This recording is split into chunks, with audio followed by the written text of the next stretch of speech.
This is from Fuentes.store. Nick Fuentes, the realest news source out there, guys. Made in America. No, it was made in America. Yeah, it was Groyper made. That's a good question. We had a troll for the last event, okay? Okay. We're all good now? Who knows? We'll find out. Yeah. Okay. Are we good, Don? Good job. Okay. Pull us back. Completely forgot where we were, not gonna lie. You mentioned that Chuck Schumer had voted for prior CRs. Yeah. We didn't vote for this one. Yeah. Chuck Schumer answered that question. He said why. It's because in prior ones there's been negotiation, there's been open dialogue between both sides. On this right here, like Johnson has said that there will be no. So would you not say that when Donald Trump invited the Senate majority and the Senate minority leader both in the cabinet, is that not like, I guess? Both in their what? When Donald Trump invited them, you know that famous picture with the Trump 28 hats? Is that not trying to have some open discourse to negotiate? I would say that having the Trump 2028 hat Okay, in and he was of itself trolling. makes it. Well, then he's trolling. Well, now the government shut down, so it's his fault. No, it's not his fault. It It's the is his Democrats' fault. fault. It is For his holding fault. for It's not his voting. fault. No, it's Why the would you Democrats' troll? Why fault. would you troll during a meeting if it's so important to keep the government open for the American people? Why troll in like arguably one of the more important meetings you have relating to funding the government?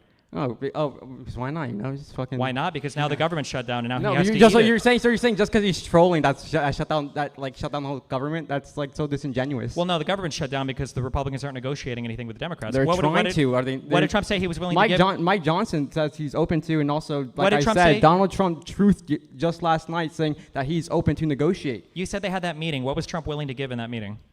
I think he said that he asked the Senate minority leaders what they wanted basically, and they basically wanted to give these provisions to help out these illegals, and Donald was like, They wanted to restore what was cut from Medicaid. No. Yeah, which was the one big beautiful bill. No, because Yep. the one big beautiful bill reformed Medicaid. Yeah, by making cuts. For people who were undocumented. No, people who are Yes, undocumented can't yes, get they were- Medicaid. People who are undocumented cannot get Medicaid. I swear, Mike Johnson, he cited from the Senate's, congressional, I can't remember the exact name right now, but basically they said that there are like 3.2 million undocumented people under Medicaid. You covered it during your stream. I don't. No, they can't. They don't qualify for Medicaid. They can't qualify for those things. You have to be a legal alien, or you have to be a citizen. An illegal alien. A legal. Oh, a legal one. Yeah. Okay. So, no, so sorry. The problem is that like Trump, you understand like the frustration. Like Trump can literally do no wrong. That's not true. Well, okay. Is it just a He coincidence? Is it just a coincidence that he will have presided over more government shutdown days than all the other presidents combined in history? I don't think that's a coincidence. No, I think it's just that Democrats, they have a big hate for him, and they want to blame him for everything. Okay. So then Donald Trump can do no wrong. No, right? he can't do wrong. It sounds like if anything bad happens on him, it's just because he has to deal with a bunch of haters. I mean, he does he not? Like, Didn't Biden have to deal with a bunch of haters? The current did Biden? Yeah. Yeah, he did. But So like, why was he able to pass but not as legislation? not as much as Donald Trump. I mean, you have the entire country, fucking rallying against him. With no. You don't kings. think didn't Biden at one point have literally two special counsels one against him, one against his son while he was in office? And didn't Donald Trump literally have like 4? No, all of them were dismissed as soon as he came into office. Yeah, because he beat the case. No, he didn't. They were dismissed because he was elected president. No, that's The beating one the case that was tried, That's he beating lost. the case. That's where those 34 felony convictions come from. Didn't Jack Smith dismiss it? Because Donald Trump came into office, they had to. They had to. Well, okay, so you're saying that when he's out of office, they might like bring it up again? If he survives that long, I don't know. He's old. Come on, man. But at some point, we have to say, okay, well, do you at least acknowledge Donald Trump is a really bad negotiator some things. on everything? Not on everything. I mean, the whole Ukraine thing right now, it's just a big Pretty flop. bad, right? Yeah, it's pretty bad. Israel, Hamas, that's pretty bad, right? Yeah. Okay. Well, actually, I think we're trying. yeah, we've got to- the 47th peace deal It's lined up. not even because like of Trump. It's because he's like cucked to Netanyahu. It's because he what? He's cucked to Netanyahu. A little bit, sure. Yeah. But, like- because Netanyahu is holding him like he's like his handler. Well, no, I think it's more that just Trump is an idiot and thinks that Israel's I mean, popular did to you old see that people. picture of like Donald Trump, pulling out the chair for Netanyahu? Maybe, but then there's also the picture of Netanyahu having to call and apologize to the Qatari leadership. Yeah, but like that was because they just wanted to negotiate this, like, I guess, peace deal. Sure. That's Okay, so happening. if Donald Trump is a cuck for some people, Donald Trump hasn't done anything with Ukraine, Russia. We have another government shutdown. The two things, arguably, that Donald Trump could have taken credit for, one would have been the Abraham Accords, which was supposed to be peace in the Middle East. Seems like that's not Yeah, I working don't- out. yeah. And then the other one would have been the renegotiation of NAFTA into the U.S. Mexico-Canada Well, Free Trade to be Agreement, quite which honest, is when he came into office, he actually wanted to get rid of NAFTA. He was, he said American. why didn't he get rid of it? said, well, because he had to play in politics. You have to, I guess, make some compromises. So that's why he didn't entirely get rid of it. He reformed it. But when he first came into like the political scene, he said, Americanism, not globalism. He was one of the people who championed to get rid of NAFTA. But like I said, you have to make so now compromises. his renegotiation of NAFTA is blown up due to the crazy What do you tariff. mean that's blown up? You said that last time. What do you mean? As in, like, Canada and Mexico fucking hate us now. We don't have a good trade relationship with them, That and we doesn't mean it's backstabbed blown them. up. What? Blown up is in we had a an actual trade deal, not the ones that Yeah. are on Truth Social. We had a real trade deal with both those countries, and now we are tariffing them with no cause. Well, like I said, there's reasons why we're tariffing them because of the fentanyl that's coming that's in from blowing Canada, up the trade and also, relationship. That's you think we're tariffing Canada because of fentanyl? that's what Donald Trump said. Did he I not? know that's what he said. Do you think that's why we're tariffing them? What? He also said he would solve Ukraine-Russia on day one and Israel-Palestine on day one. Well, he said in 24 hours, but not which 24 hours. Sure. So we could do like a Genesis chapter 1 reading of What? like how long is a day for Donald Trump deciding stuff. But yeah, so it seems like the great negotiator has not negotiated anything that's lasted. Well, no, the one big beautiful bill, he negotiated that, got that passed. He did do that, although now Okay, so he negotiated something. he did, but it was a betrayal of all the things that he promised. Like How was it a betrayal? Because he promised that he would find waste, fraud, and abuse in government and cut it. That never he happened. Doge tried was a to. complete Doge Yeah. was a flop, but it was good. a total flop. And then the one big beautiful bill had a massive increase in the debt ceiling, and it's more deficit spending and more borrowing from the Treasury. Well, that's to help out, I guess. It trickles down when you have these tax cuts. It what? It trickles down when you have these tax cuts. Yeah, that's called Keynesian economics, and Republicans champion against that for years. They don't like deficit spending by the government because they think it causes inflation and ruins. I don't think it's deficit spending. I think they're cutting some resources so they can allocate it to different stuff. But when the government spends money that it doesn't have, I know what a deficit it incurs a is. debt, so it is deficit spending. Well, I think they're cutting some programs and they're reallocating those Yeah, resources. but on the programs so they cut, they're still running a huge deficit. They still have to borrow more money to spend. Like what? Like USAID? I mean, we cut that. Did we not? $50 billion. That saved $50 billion? Yeah, but what is our discretionary, non-discretionary total spending? Is almost what, $7 trillion? Well, in the trillions. And now we're having to, it's like $7 trillion. And now we're having to bail out our fucking soybean farmers. Now we're having to bail out Venezuela or Argentina. I mix these two up. I'm sorry. Fuck South America. Okay. Now we have to bail out. I'm just kidding. Now we have to bail out Argentina for God knows what reason. You don't know why we're bailing out Argentina? I don't. Well, I know it's because he likes Malay or whatever. I guess. What? I think there's a more nuanced reason than just him liking Malay. What's some more nuanced reason? I don't know, but I would look more into just him liking Malay. That's kind of stupid. Is there like a Jew thing involved here? No, that's not. Why would you assume that? Because you're MAGA. And you're Well, young. no, because so like MAGA 95% of the time is a Jew thing. Why? no, What is the thing with Argentina? I don't fucking know. Okay. Good troll. Yeah. So Trump sucks. Trump does not suck.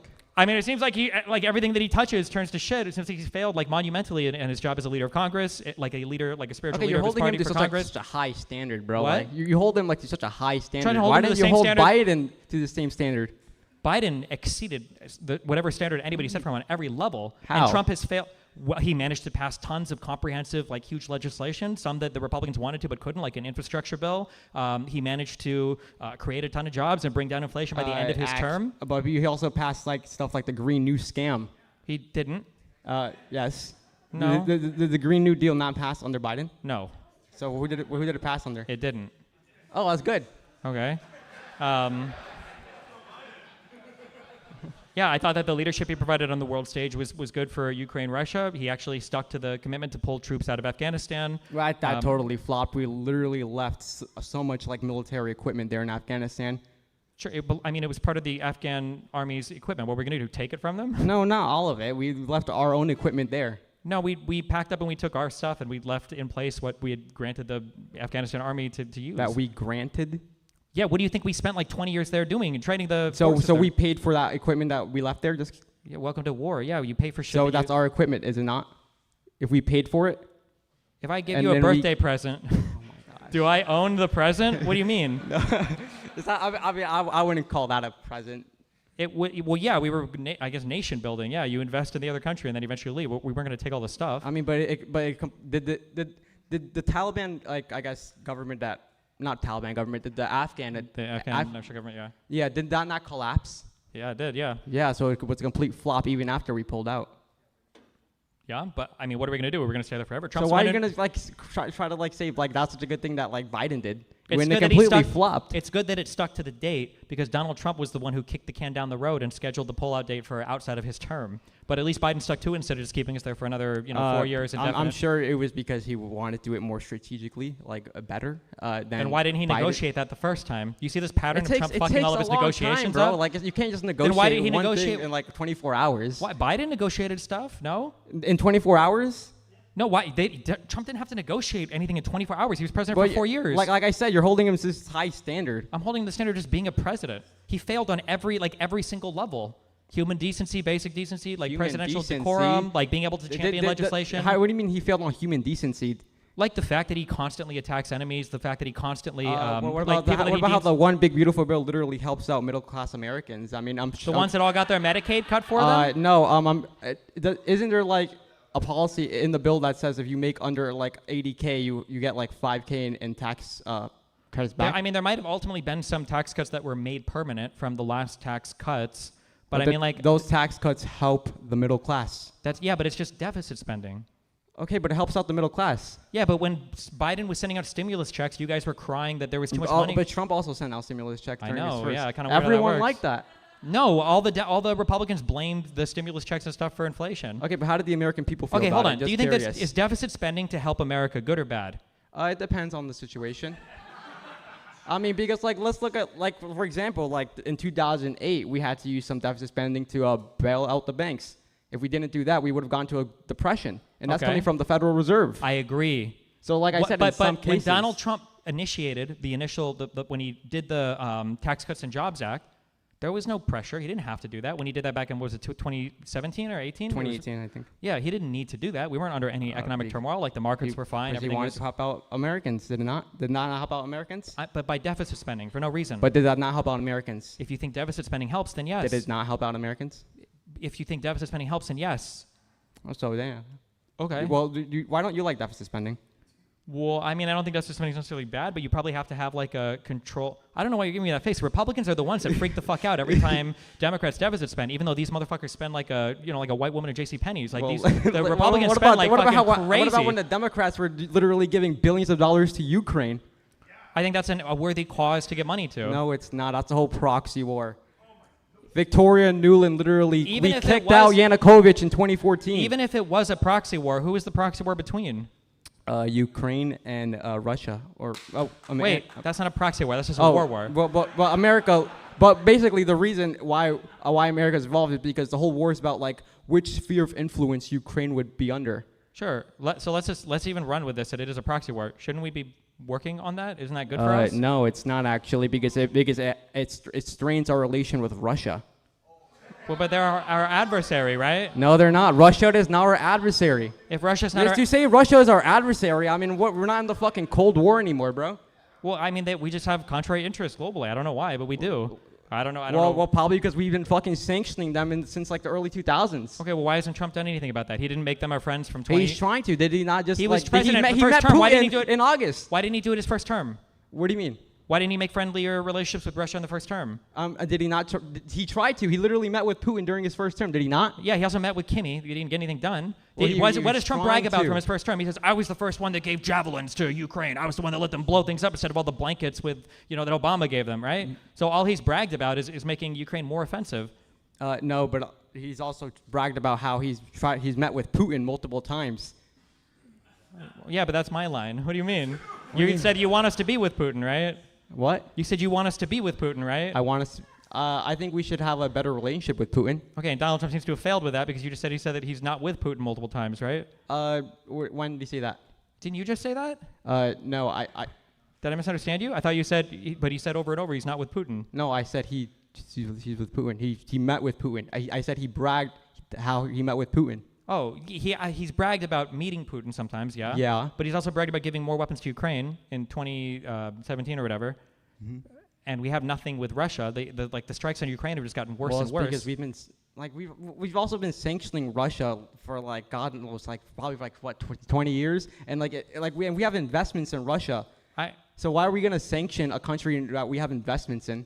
Why is he doing it then? He didn't do it. But We were doing it like Obama did it. Isn't he sanctioning people that are like trading with Russia? Wasn't that part of the big deal with India recently, that Trump is sanctioning Russia's trading partners now? With India, yeah. He sanctioned India because India buys petroleum from Russia. Okay, so what do you support in regards to Russia, and how do you think Trump is furthering that? Because it feels like he's all over the map right now. In a way, it does feel like he's all over the map, but I feel like we should, pull out of Ukraine, stop helping them, and we should make our relationship with Russia a lot better. Pull out of NATO as well, because NATO is another reason. I feel like the whole reason that NATO was even made is to be an adversary of Russia, so that's not really helping, this peace that everyone wants. Why would it be adversarial to Russia if it's a defensive alliance? It's a defensive alliance between the West and Russia. That in and of itself is fundamentally adversarial, is it not? I mean, only if they attack, right? But yeah. Not only if they attack. It's we've been expanding our borders more and more to the east. When Gorbachev, we expand because countries ask to join NATO. But you understand that when Gorbachev tear down the wall, he told H.W. Bush explicitly not to expand to the east, and H.W. Bush agreed. But no, I don't think so. I don't think that ever happened. Yeah, that's what happened. I know it didn't. I promise it didn't. It did. There's that 1 inch east, not 1 inch eastward quote. That had to refer to the militarization of East Germany. Right? That referred to the militarization of East Germany. Mm-hmm. You know how it's impossible that he made that promise that they wouldn't expand eastward? It's because when Gorbachev was, I don't know if it was the premier or whatever of Russia, you still had the Warsaw Pact and you had Russia. There was no place eastward for... But then the Warsaw Pact completely dissolved after the USSR. After, yeah. Yeah. So there was... So after the USSR dissolved, why didn't we get rid of NATO then? But I'm saying, why would he have made an agreement in the 90s, or at 1990 or 89? Why would he have made an agreement not to expand eastward when the Soviet Union and the Warsaw Pact was there? Nobody knew it was going to collapse. That's why I'm saying that agreement never existed. Because he didn't want the NATO to expand closer and closer to they Russian get borders. Closer. They were already all They bordered. could have. I mean, and right now they are getting closer. No, I'm saying Finland. At the time that promise couldn't have been made because they were right up to each other. Like your Baltics and everybody were in the Warsaw Pact, and everybody and Poland, everything is in the Warsaw Pact, and then NATO countries are right up to the border of the Warsaw Pact countries. So why would they made an agreement not to expand eastward? There was no place to go eastward unless you knew, into the future, that the Soviet Union was going to collapse. I know that's a bad one. Greenwald and everybody uses that argument, but it's bullshit. I'm just saying. Also, there's no agreement on paper, and Gorbachev himself has come out in an interview and said that wasn't an agreement, and there was no formally signed agreement. It would make sense for there to be an agreement. But regardless, Trump has done nothing. No. This is really hard. This is a hard position for you to defend, right? Ask me to defend anything about Biden. Watch how easy this will be. Ask me to defend something about him. I mean, he did the CHIPS Act. That was pretty good. Yeah, it was. Yeah. Yeah. Well, no, but give me something to defend. That's hard for me you? to defend about Biden. Yeah. Defend about Biden? Yeah. I guess how he lied to the American people about him not being senile. I feel like there is more evidence of Biden's mental faculty than there is of Donald Trump's.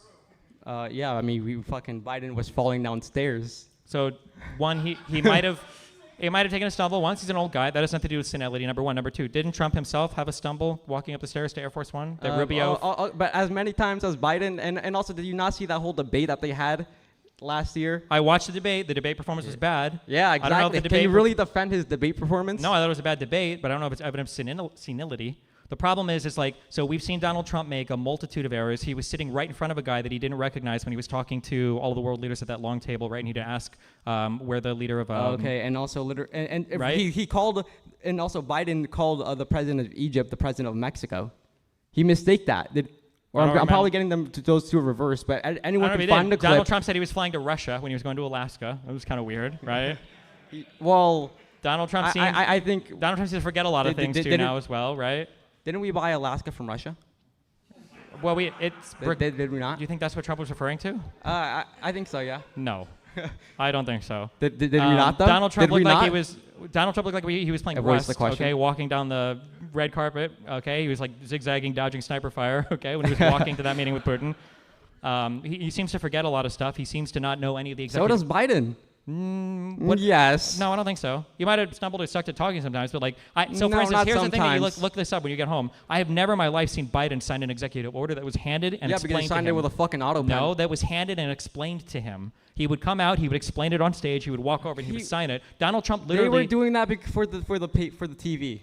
Okay, how do you for the feel when American Donald people. Trump is having these papers given to him and explained to him before he signs them, and he's just I nodding think they're along doing that agreeing? for the cameras. You think Donald Trump is pretending to be a clueless dipshit who doesn't know what he's signing for the cameras? I don't think he's pretending to be clueless. Why do you think he's clueless about it? Because they're handing him the thing, explaining to him. He's going, "Oh, good idea," and then signing it. I mean, what's wrong with letting the president know something he's about to sign? Because they're his executive orders, he should probably know what's in them before he signs Yeah, it. that's why they're explaining it to him. Okay, so Stephen Miller is probably running the White House more than Trump right now. I don't know about that. You're laughing. You know it's true, right? That's a hard one, right? Yeah, like this is the issue. You don't have a. I promise you that when you do, assuming our country still exists in 10 years, if you do Republican debates, they will be much easier than this because it is just a totally indefensible president. And every time you try to defend anything, you have to engage in the craziest mental gymnastics to make any of it work. It's really you difficult. think I'm doing mental gymnastics right now? Yeah, of course. How do we explain the fact that this guy's presided over more government shutdown than every other president combined? Because the Democrats hate him. Yeah, it must be because of all the haters. Yeah, it literally is.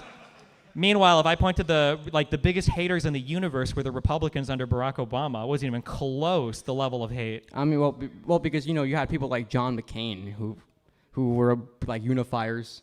Okay. Yeah, so that's why like it was a less John tense McCain was a situation. unifier, and he was the guy that objected to Donald Trump's vote to pull the ACA completely. Remember that there was a Yeah, gasp he on killed the the floor, bill. and that was the unifier. How did Trump bungle that one? What do you mean? How does he not have any? How can he not do anything effectively as a leader? Well, Donald Trump can't he lead. got the one big beautiful bill passed. That's doing something. Barely, but I mean, I mean, barely. he managed to pass a thing in the same way that if somebody asked me to cook dinner and I ordered McDonald's, like No. technically I got the job done, right? No. Donald Trump came in. That's such a weird Did he analogy to have. Okay, well let's see. Did Donald Trump promise to lower the deficit and the debt? Yeah, the Doge. So failed that with the one big beautiful bill, correct? Because it's raising the debt ceiling. Yeah. And Yeah. borrowing more, and the deficit is increasing. So he failed that. Doge didn't really find waste, fraud, and abuse, despite all the. No, they did. Why We didn't were sending like fucking condoms towards Gaza. Do you not remember that? we were sending what? Condoms to Gaza. I think it was like Madagascar.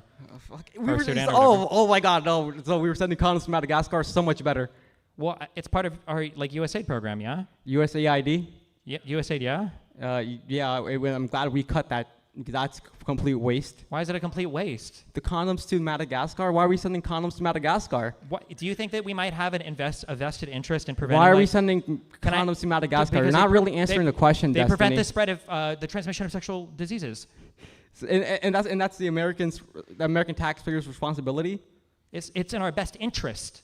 Do you In- think? in Where do you think Madagascar? diseases come from?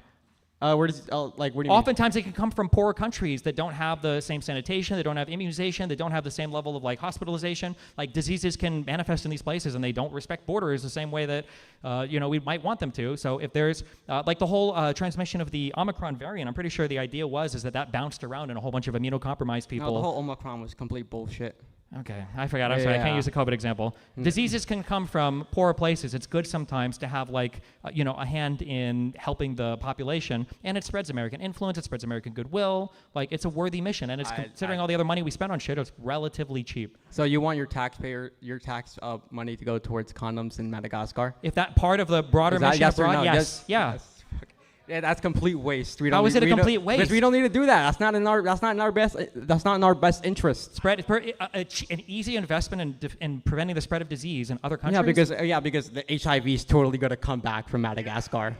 I mean, it spreads. Stuff spreads. What do you mean? Yeah, because it's totally the fucking 80s. Because what? It's totally the 80s. No, HIV is not like a problem anymore. There are other than it was diseases back then. There are other diseases that can spread as well, right? It's like such a big like I guess what? Jump to Yeah, imagine like- that? Like, don't we have issues right now with antibiotic resistant, like syphilis and gonorrhea? Like, these are issues that, like, across the world, people are a little bit worried about. If you can prevent the spread of some of these diseases in some places, it kind of helps everybody. And if we can have such an easy way to influence the world, like, why not? Yeah, but I don't want my my tax money to go towards Why that. not? Because I don't want fucking. I just don't Do want. you think that our money should help anybody? Are you I religious? think it should help Americans. Are you religious? Not really. Okay. Do you think that you have any obligation to help somebody if you have like a disproportionately wealthy ability to do so? I think we should help out Americans. We do help Americans. We do both at the same time. Yeah, But Americans helping other for people America. also helps Americans, right? It gives us a better view around the world. It allows people to have, like healthier stuff in their country, which prevents blowback, to our country if it's like the spread of diseases. It gives us more influence in places. Like, aren't these all like good and easy ways to build influence that doesn't involve like nation building or wars or bombing people or anything like that? No, I think it's complete waste. Okay. You keep saying like my tax salary. Do you even pay taxes right now? Yeah, I have a job. Okay. So yeah, I don't worry. Called off to be here. All right. Do you have a final topic you want to quickly chat with Stephen about? Let me think. Or are you good? I think. Well, I mean, like, okay, hold on. We are in a tremendously wealthy nation, the wealthiest nation on the planet. Yeah. Okay. Yeah. We want to have a positive rapport with other nations. That's in our best interests, right? For other nations to look favorably upon us, right? Depending on the nation, yeah. What do you mean, depending I on the mean, nation? like, would you want like a nation that's like run by a dictator to look favorably towards us? I mean, you yourself said that you want Russia to be friendly with the United States, Putin's right? not a dictator. What? Putin is not a dictator. Yeah, he And in basically fact, is. no, I think Zelensky is the dictator. No, he's not. Yes, he is. He's literally kidnapping people off the street and then forcing them to like be in the military. That's called a draft or conscription. Yeah. Okay, buddy. So would you want to get drafted in the military? I mean, it would depend on the war. What if the person who's getting drafted does not agree with it though? Like most of the people. Tough shit. Who, I mean, what do you mean? You have tough to be shit. able. Okay, so then what if you don't agree with it then? I mean, it would depend on the war. If you're Well, so then asking me. tough shit actually, because no, you'll get drafted either way. Then I'd fucking leave the country, I guess. What do you Yeah, mean? like, I mean, oh. we can talk about like they're being invaded by a neighbor. If Mexico and Canada decided to host like a joint invasion of the United States, and I had to be drafted from my country, then fuck it, I guess sign me the fuck up. Invaded by a neighbor. I think the Luhansk region, which is primarily Russian or ethnically Russian, wants to be a part of Russia. So I don't think it's an invasion. So, one, you don't get to just want to be a part of another country and then secede. Number one. Number two. Well, Ukraine was literally a part of Russia for like 500 years and even before that. Okay, and the whole southwest of the United States was part of Mexico, and there's a lot of Mexicans that live there now. Do you think that should go back to Mexico? What do you mean? No, they lost that shit, and Or also, part of and France, then also whatever. they sold it. They sold that land. Okay. These are deeply unserious arguments, right? Ukraine was a country from 91 onwards. Everybody recognized it, including Russia. They can't take it 91 back. onwards. That's time moves in one how direction. long? And how long was Russia a country before that? I don't know, the empire of like, fucking hundreds of years. Yeah, thousands. Yeah, exactly. Yeah, so? So they have more of a, I guess, legitimacy towards Ukraine than fucking whatever Ukraine is now. Okay, so if there are a couple natives outside that want to take over the government because they think that Native Americans have been here longer than the colonizers. Well, they lost it. So tough shit. Okay, and the Soviet Union collapsed, so they lost all of their, Warsaw Pact countries and their Soviet Union bloc states. So Yeah, because we gave it up. no, Well, because not they we gave it up. They gave it up. Yeah, Sorry. because they collapsed, right? Yeah. So Ukraine was one of those. They're a country now. They have their own borders. Russia doesn't get to take any of that. And if they do, What? Then people should stop them. No. Okay. Do you think we should have intervened in World War II? We were forced to intervene when we got attacked by Pearl We Harbor. weren't forced to. We didn't have to. Pearl Harbor. So that didn't make us have to. What do you mean they didn't make us have to? Did Japan? Nobody would force us to go to war. We could have just bombed Japan. Japan bombed us. I understand they bombed us, but So then Congress declared war. yeah, but they didn't have to. I'm asking Yes, you if they we should did. have. No, they didn't. What do you mean? It's not like they have We're to not do gonna, we're not just gonna get fucking bombed by another country and let that shit slide. Okay. So then there are times where if we get attacked, we have to respond, right? Huh? There are times where we get attacked, we have to respond, right? Yeah. Okay. If we knew that Japan was going to attack us the day before, would it have been okay for us to attack beforehand if we would have known? If we knew, Yeah. that would have been a preemptive attack. Then yeah. Okay. So then why can't we like play that logic out a little bit further and try to preempt situations around the world that would be catastrophic. to Because US the difference interests. is with that example is that we didn't know that we were going to get attacked before. This was a complete surprise. Well, but I mean, we'd already kind of taken a side. There's a reason why we got attacked, right? We'd already kind of taken sides in that conflict anyway, right? Well, no, I mean, I know we were sending funding or aid to Europe. Pretty significant, right? I think we were already doing lend-lease with the Soviets. I think we'd stopped trading with Japan. Where are my history people? So are you defending like why Japan attacked America? Well, I mean, like, I think they had reason to, sure. They had a reason. So then we had reason to attack them back, and that's I why we declared I war. agree with that. Yeah, of course. I'm Yeah, not going to so- disagree, but I'm saying that we should probably be not as short-sighted to say that if Russia is invading countries in Europe, that we probably have a very big interest in not allowing that to happen, because that's eventually going to spill over into everybody just deciding they can invade people again. So you think there's going to be like a domino effect? Well, The domino effect has like been a myth. really? Yeah. Okay, well, it seems like they messed around in Moldova, okay, after 91. They did the huge thing in Georgia in 2006 or 8 or whatever. I don't remember, 2006 maybe, under Bush? 2008, I think. No, 2008. No, I think it was under Obama. It might have been a little later. It was- But they went into Georgia, they took some territory, They and invaded they in came back. 2008. And now they're in Ukraine trying to take some territory and run it back. Like, Well, why? yeah, because Ukraine is going under the sphere of influence of the West. So? That gives them the right to invade them? Yeah, because would you really want like for example Mexico to have like a defensive treaty with a country like China, like when it's literally right under us? Would that make sense? Russia's already neighboring NATO states. Yeah, and that's a threat to them. Well, then, no, in what way? Because NATO in and of itself is an adversary of Russia, is it not? When was the last time Estonia invaded Russia? They don't have to invade. When was the last time they threatened Russia? Russia doesn't feel very threatened by now Finland and Norway Well, and like Sweden. this whole and- treaty is like it's a defensive treaty. Yeah, and if you and attack it's slowly, us- it's creeping up on their border. Is that not like they're basically forcing Russia into this? That doesn't make any. Would you think it's weird if you go to visit your neighbor and your neighbor starts complaining that his neighbor put in like a new crazy security system for his house? And it's like, man, if you try to break a window there, these motherfuckers will hear everything. It's bullshit. Wouldn't that be kind of weird? Wouldn't you think that like that's a little bit strange that he's so concerned about that? I don't really get your analogy. What? I don't really get your analogy. My analogy is it's very strange that Russia would be so perturbed by a defensive alliance on their border unless they had like the inclination to attack other countries. But like, what if like for example NATO randomly attacks Russia? That's never happened. It could happen. Why would it randomly happen? Because what if like they say, oh well, Russia is might do an attack, so we have to stop that attack through a preemptive strike. That's retarded. Yeah. Any final thoughts there, Armando? Nah, that's about it. Okay. Everyone put wait. your hands together Wait, for Armando. It's not easy to get up there and do this. All right. Yeah, say what? What do you want to say? I don't know if you're gonna upload it, but I also debated Dave Farina and Dan Wilson. Yeah, you did. I Yeah. will upload that. So if you can check out the Pangburn channel, you can see my other debate. It's a 2v1. All right. Thanks, Armando. All right. Next up, Mr. Tristan Zapp. Tristan, you're up next. Give him a round of applause. Let's bring him to the stage. Big round of applause.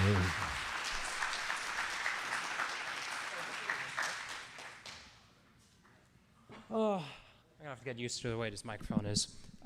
Good like this? Yeah, nice and close. Yeah, you All right, can cool, be cool, pretty cool. close to it. Yeah. Close as Okay. you can.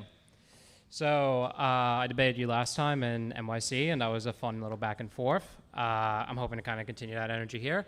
So what I'm aiming to as an opening topic first is about the censoring of Jimmy Kimmel and him getting fired, and why that's like a supported initiative, and I agree with that. It's the first topic I want to hit on. Second topic I want to hit on is the fact that it's a good idea to return American manufacturing back to United States of America. And the third topic I want to hit on is the fact that I think that the Supreme Court's ruling on President Trump's immunity was justified. So that's kind of why I want to go through them. Easiest one first is, and I think this is like pretty straightforward, I don't think you can argue that Jimmy Kimmel's censoring wasn't justified. He was spreading misinformation live on air. Okay, I know a lot of people were complaining about the fact that it was related to Charlie Kirk's death, and that's what you keep hearing on the conservative side of things. They keep drumming on and on and on about it. But from my perspective, being on the right, it was more about the fact that he straight up said that that the guy was a MAGA shooter, right? He said this was one of MAGA's own, right? And he said that in the speech. You can look at it.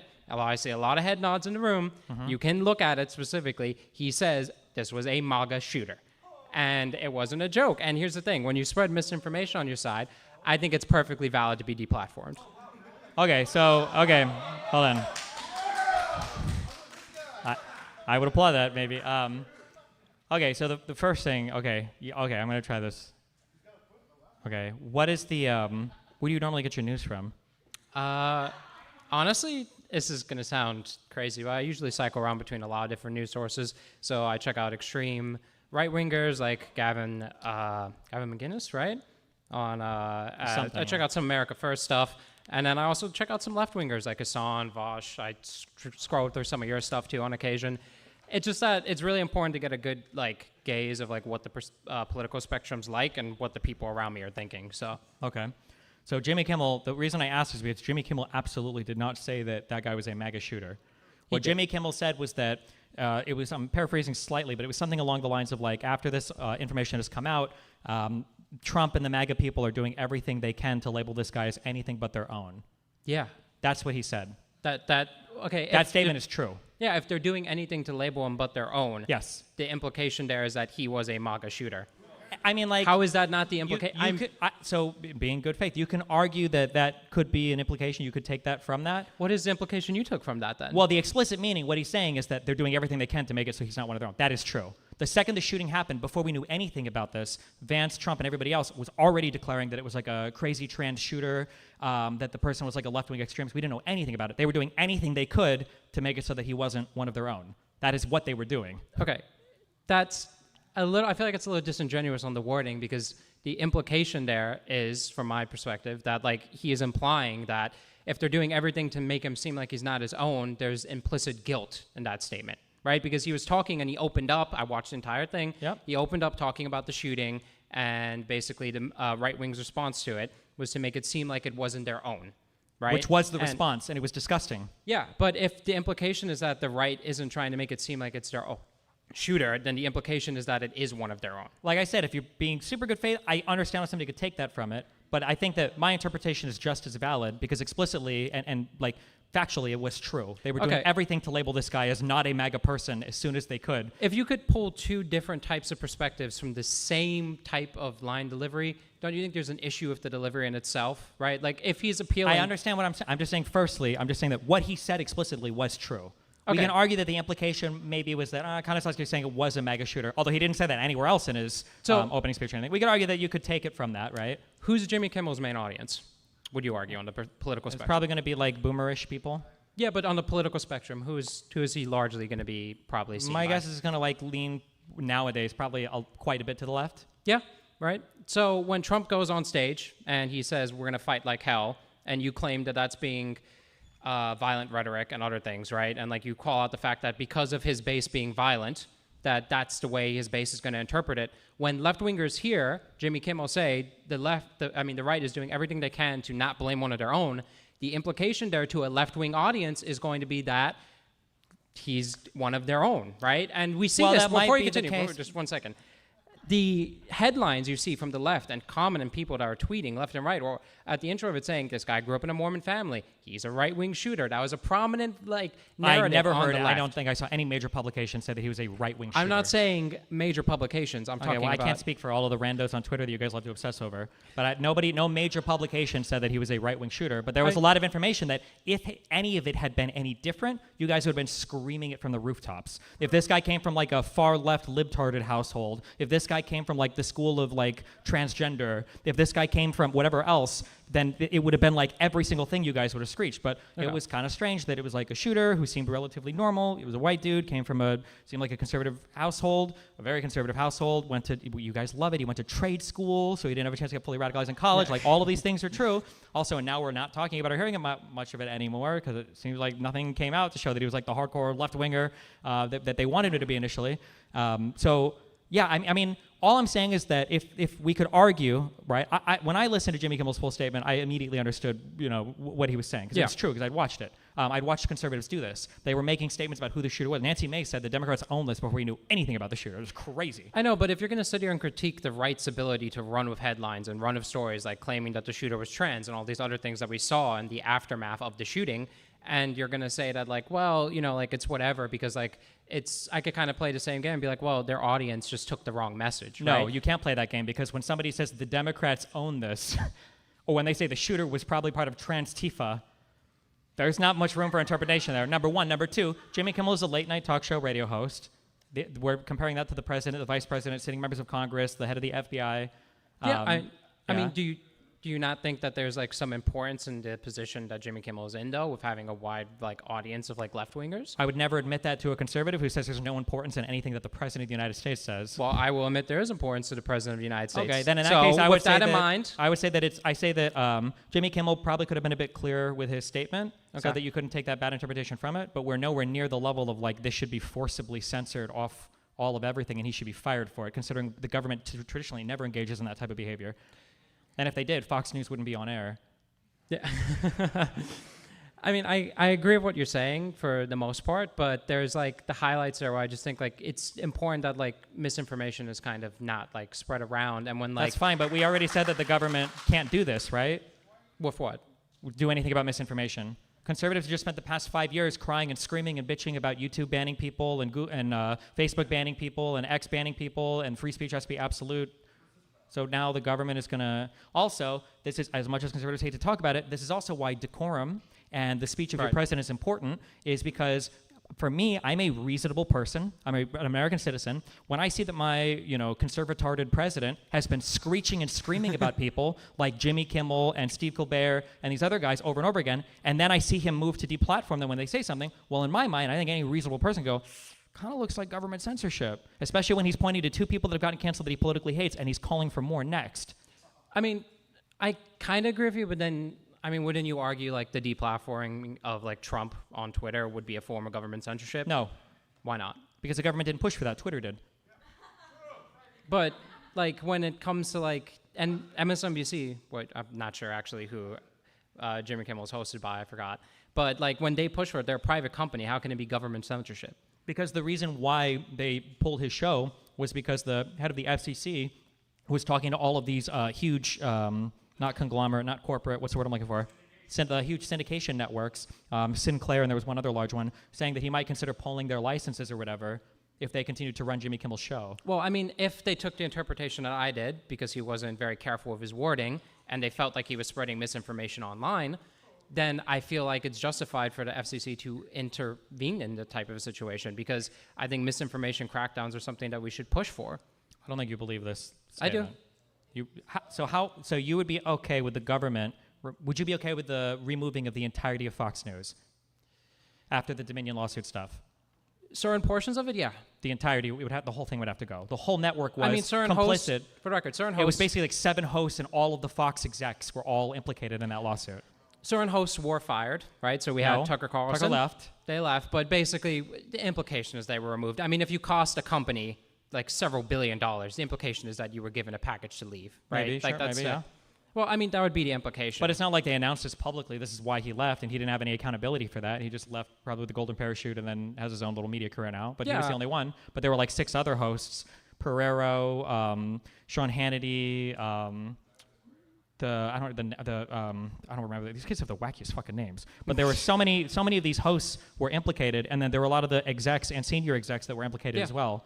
Like I when mean- the misinformation is that pervasive on your network, it feels like half the network Then should go. I guess to some point, I think I would be comfortable with certain chunks of Fox News either being axed off or like completely removed, or hosts getting fired and replaced, because you can't really have proper dialogue with other people in a space that's like heavily filled with misinformation, which is why I feel so strongly about the Jimmy Kimmel example, because like if the FCC took the same opinion I did, which was that, hey, this kind of sounds like he's implying that the shooter was MAGA, and he's spreading this to his mass audience of like left-wingers, I think that's like harmful to the general discourse around it, because Yeah, now but you it's have not people like- on Twitter, now you have people on Twitter going, oh, like Jimmy Kimmel said, like, the right's trying to cover for one of their own.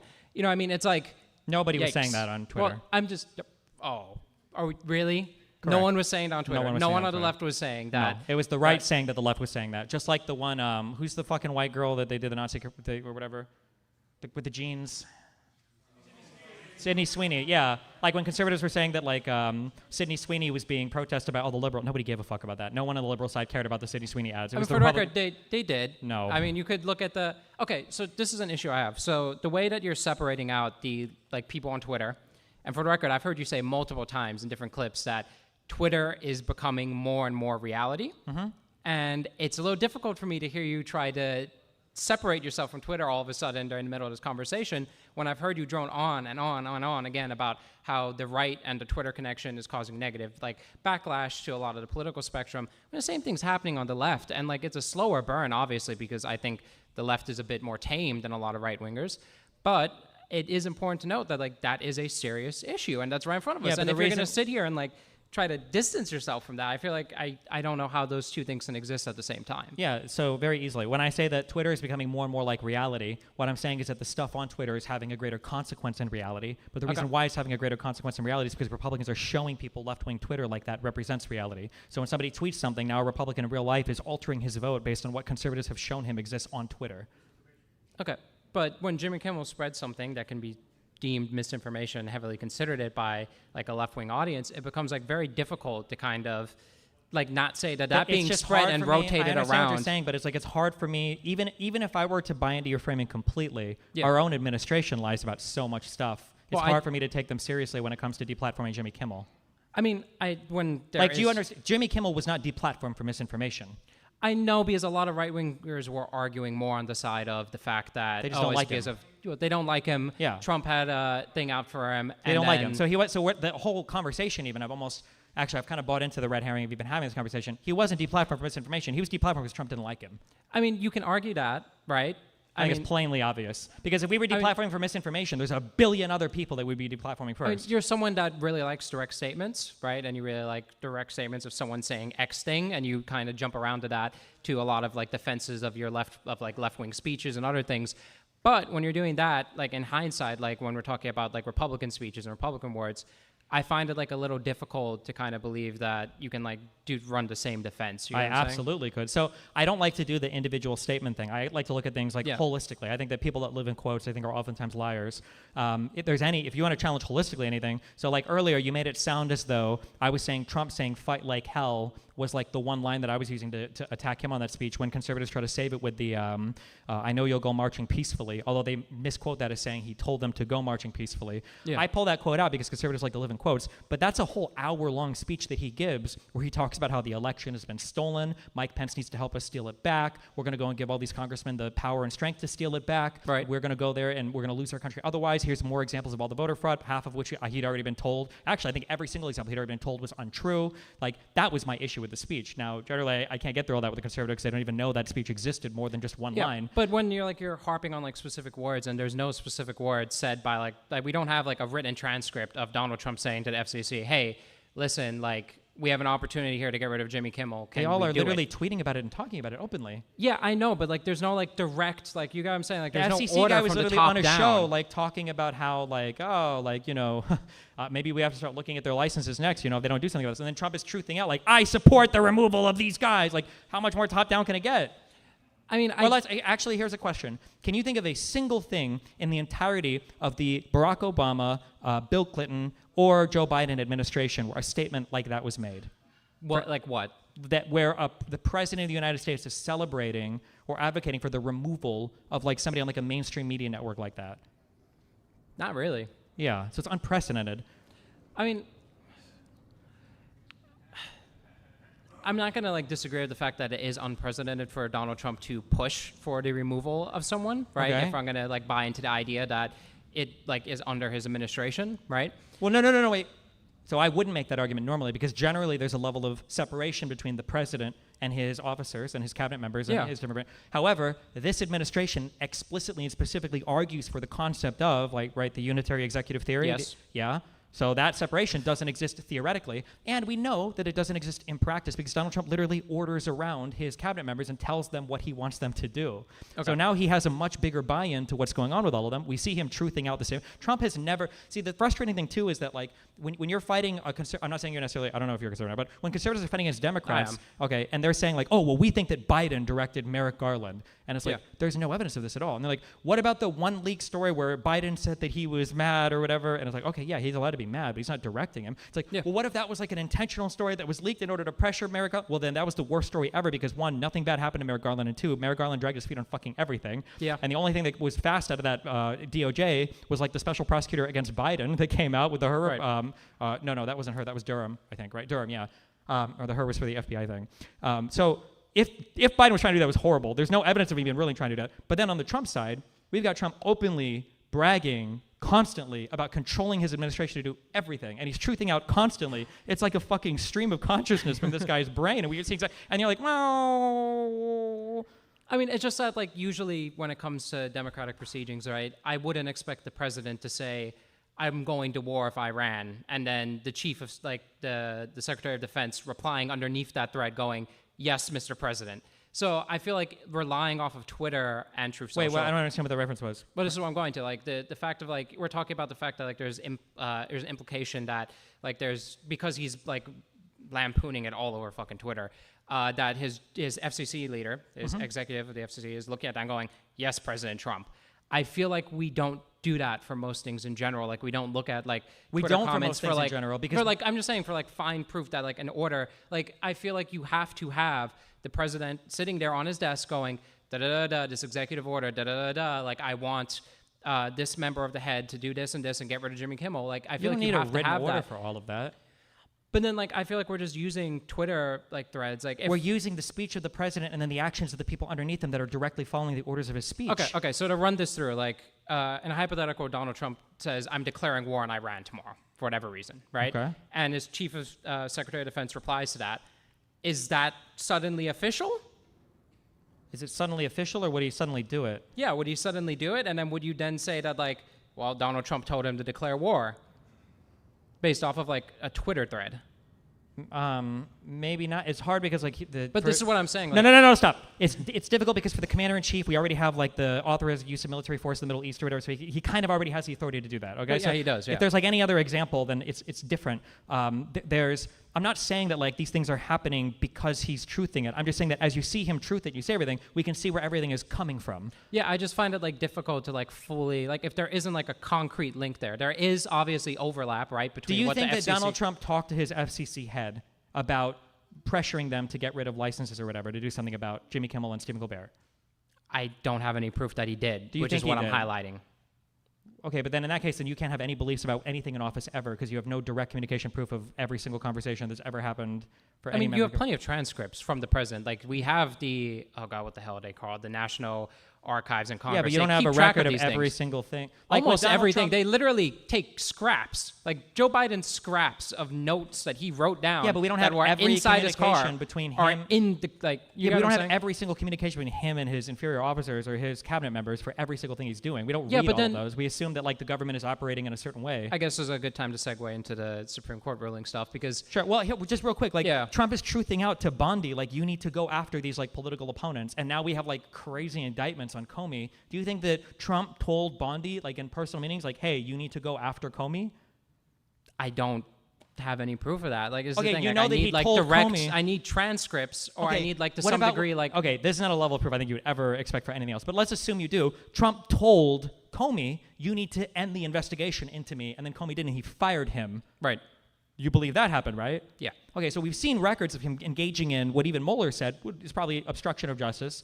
Yeah. So obstructing an investigation. So why wouldn't we think that he's directing his attorney general to go after people when he's truthing I mean, out? for the saying that same he is- reason, I wouldn't believe Mayor Garland was run by the Joe Biden administration to prosecute Trump. But there's because there's no absolutely- direct proof. Like, I want no, direct but there's- proof. Like, it's I'm not okay even- with agreeing. If it did come out that he did pressure the FCC, and there's like transcripts of it, he's saying, listen, I hate Jimmy Kimmel. I really want him off air. Here's what I need you to do. I need you to say that you're going to strike the license and you're going to do this and this and pressure them to get him off. If that was the case, then yeah, I'd be like, okay, the executive kind of. The Merrick Garland stuff is not a direct comparison because like we can imagine. Then a why world- bring it up? What? Then why bring it up? You brought it up earlier as a direct comparison. What was I comparing it to? Like the situation about like. Oh, no, wait. I'm sorry. You're making the comparison, but I'm saying that the Merrick Garland thing wouldn't apply the same way here because we can imagine Merrick Garland taking the actions as the DOJ head that he is, that he needs to be taking these actions independent from Biden because we've got plenty of statements from all the parties involved saying Biden and Garland don't directly communicate with each other because it's improper. Biden himself believes that. He said as much. Merrick Garland believes that. He said as much. All the stuff that he's investigating, one, there was a special counsel that was appointed for this, so it wasn't even directly Garland's decision. A lot of it was for Yeah, Jack Smith, but- right? And so we have all of this. We have no reason to believe it. We've got plenty of information for people saying it wouldn't happen, and we can totally conceive of the scenario like, well, why would this happen? Well, of course, he did a lot of crazy criminal shit. Like, it makes sense why this investigation happened. Meanwhile, an FCC head has never, to my knowledge, in the history of the United States, come out and said things like, we need to pull the licensure from these comedians that the president hates with no connection to anything the president is telling me whatsoever. And Donald Trump directs all of his other officers openly. He says it on Truth constantly. That's a pretty easy thing to believe. Donald Trump hasn't come out and denied. Donald Trump hasn't come out and said, oh, no, I would never. Like, wouldn't you say that? Like, oh, I never talked to the FCC head about, like, threatening anybody or anything like that. Yeah, but we know Donald Trump at this point just rolls with the punches at this point. Like whatever is running headlines, whatever news, he doesn't really try to stake like a claim on anything because it kind of caters. Well, to he'll his base, deny right? stuff if he thinks it's like he's denied the Epstein stuff a ton, right? He's Yes, not rolling with yes. that. Yeah. So I feel like the circumstantial. I feel like there's a ton of like it's pretty obvious that he's directing his people around. I don't think he said you need to threaten to pull. He probably told. I don't even know if he would have talked to I'm that. just- He probably talked to somebody yeah. and said we need whatever we can do to get these fuckers off there or whatever. And then people bring him ideas like, what if we do this? We could threaten. And they're like, yeah, fuck it. If you can do that, yeah, do it. It's just like my issue is I can conceptualize a lot of worlds, right? In the same way where like Joe Biden, yes, has degrees of separation between his investigation, but very easily like degrees of separation can be used to like obfuscate the fact of like where the orders are actually coming down, which is from the executive branch, right? So, and you can argue that like, well, They could, but- he ran his administration differently. It doesn't mean that it couldn't happen, right? And my It issue could is like happen, but you have to I look- just want evidence, Yeah, that's, right? but That's what it kind of comes down that to. standard of proof would never be achievable in any government because most of the time you're not going to have that direct communication. We can look at all the other actions. If Biden was controlling the DOJ, why was there a special prosecutor investigating his own document? We got more information about the Biden documents in his garage than we got about the Trump Mar-a-Lago stuff. Why would Biden preside over a special prosecutor that was investigating his son? Hunter Biden for how long? Like, what? Like, none of this makes sense if he's actually For directing. the record, it's not like that I'm trying to stake a claim on whether or not Mayor Garland. I'm just highlighting the fact that like there is a lack of like evidence to confirm Republican beliefs on that. And when I'm a conservative, I look at it, I go, okay, I can't like get behind that. In the same way, I can't get behind the idea that the FCC chairman was like jumping in on this to fire because like I need like some proof. Sure. You get what I'm saying? Like Okay, so then just curious. So just one tangential claim, then we go to the next thing. Okay. You would never, ever, ever make the claim ever that Biden was ever senile, right? Because we have no 100% confirmation or proof of any kind of senility. A bad debate performance is not evidence of being senile. I mean, I would say he's old, and old people forget stuff. I mean, I got a grandmother. She's We're not like, talking about being old. We're talking about being senile. Well, okay. I would say that he probably wasn't senile. I Okay. mean, he was able to maintain himself on stage. I do think he was old and like unfit in a lot of ways because of his age. It makes What do it you mean difficult. by unfit? Now we're playing weasel word games. Oh, Is okay. Donald Trump unfit because of his age? Because I think he's the same age To now, some right? degree, yeah. I mean, Donald same Trump's getting degree? up there. You can see he's kind of getting sleepy with the auto pen stuff, and it's difficult, right? Like, Okay, I mean, I'm you have not the same gonna- standard for both? Okay. All right. Yeah. Next, what was the next thing? Okay, so this is kind of going to segue off of the Mayor Garland stuff. We can segue right into the Supreme Court ruling. Supreme Court ruling clearly says that the president has immunity to criminal prosecution, right? That's kind of the general gist. And then it also gave him some loosely granted powers to run the executive very strongly, right? That's kind of what the general gist of the ruling. We agree on that? Just making sure we're on the same. I would specify that a lot, but we can run with that for now. Yeah. Yeah, I don't want to sit here and like Sure, yeah, okay, yeah. go into the court briefs or kill me. So the reason why I'm harping on this is because I don't think the Supreme Court's ruling was unjustified, right?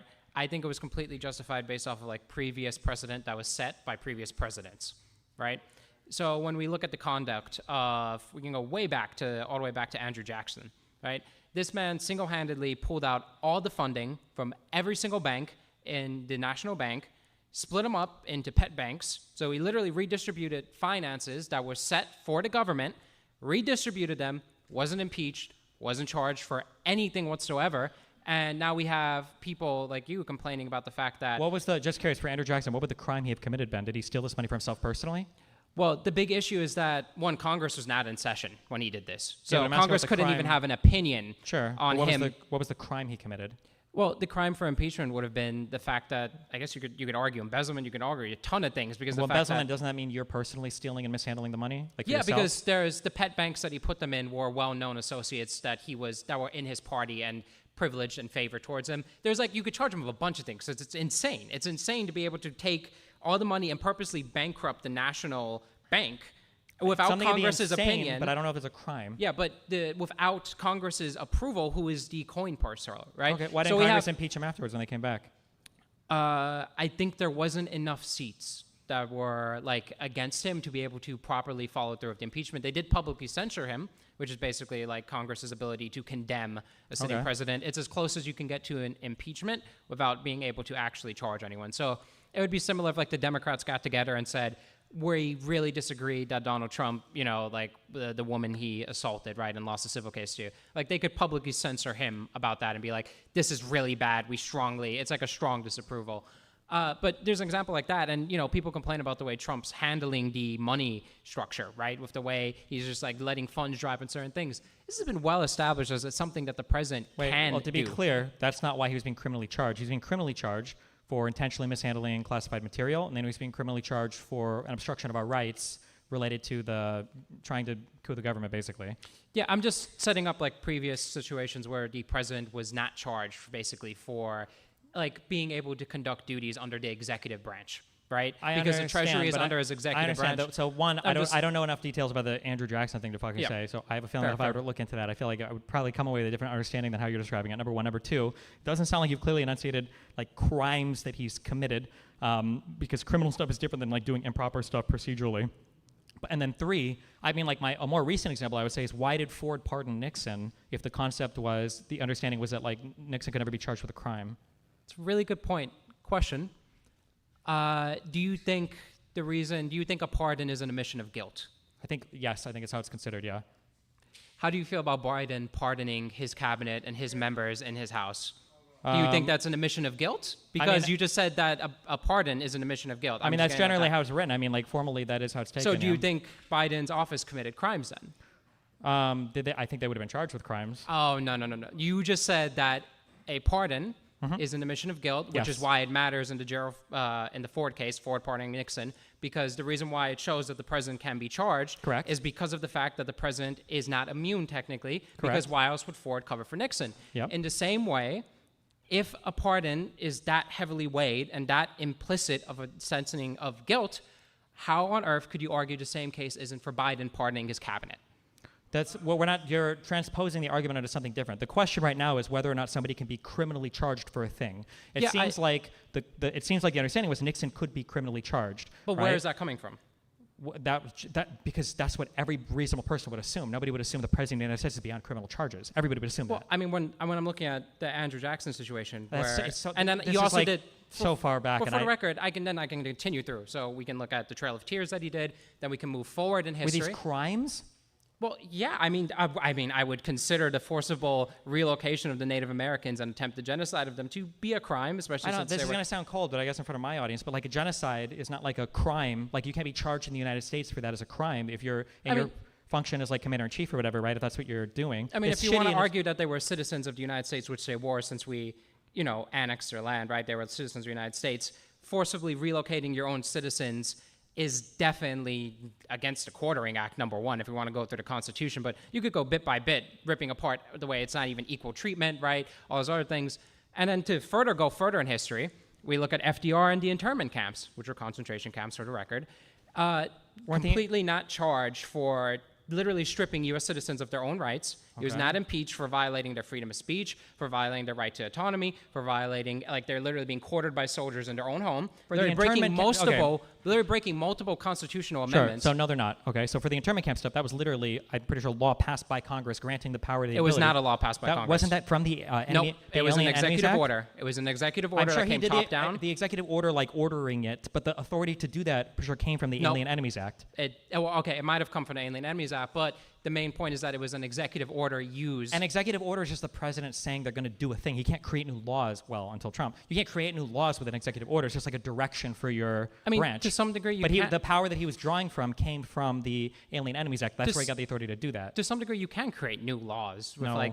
I mean, for the record, Andrew Jackson wrote an executive order to separate the funds from the Look, banks. I don't know. If Okay, this okay, was I won't Andrew harp on Jackson it. hour Okay, from okay, for the 5,000 years ago. I can't. Yeah. For the record, The- I'm just highlighting like a trail, okay, throughout yeah, U.S. but, history but, of but the. now I know that you just brought up the internment camp stuff completely incorrectly because there is a specific law passed by Congress to allow him to do that. So I don't know if the Andrew Jackson stuff Okay, is for the being- record, the Alien Enemies Act doesn't say you can intern hundreds of thousands of Japanese citizens. It doesn't say you the can Alien intern Enemies hundreds of Act, thousands of people. There's granted wide powers to the president because the whole. Keep in mind these emergency powers. There was another emergency powers act, but the idea was like we're being invaded by another country, and as a part of that either invasion or we're actively at war with them, the president Right. has like huge authority to do. That's why they invoked it for the Venezuelan stuff, and they use it to deport Venezuelans with a totally different structure of due process. Yeah, but or lack putting of. people in concentration camps is very different than just using the Alien Enemies Act to deport people, I right? don't- Like it's your own U.S. citizens, and like it's an executive order too. That's the other It's important not just thing an here. executive. It was an act from Congress. I encourage you to. I mean, for look the into record, it. it was- is okay. The Alien Enemies Act was used to help bolster the executive order, right? It was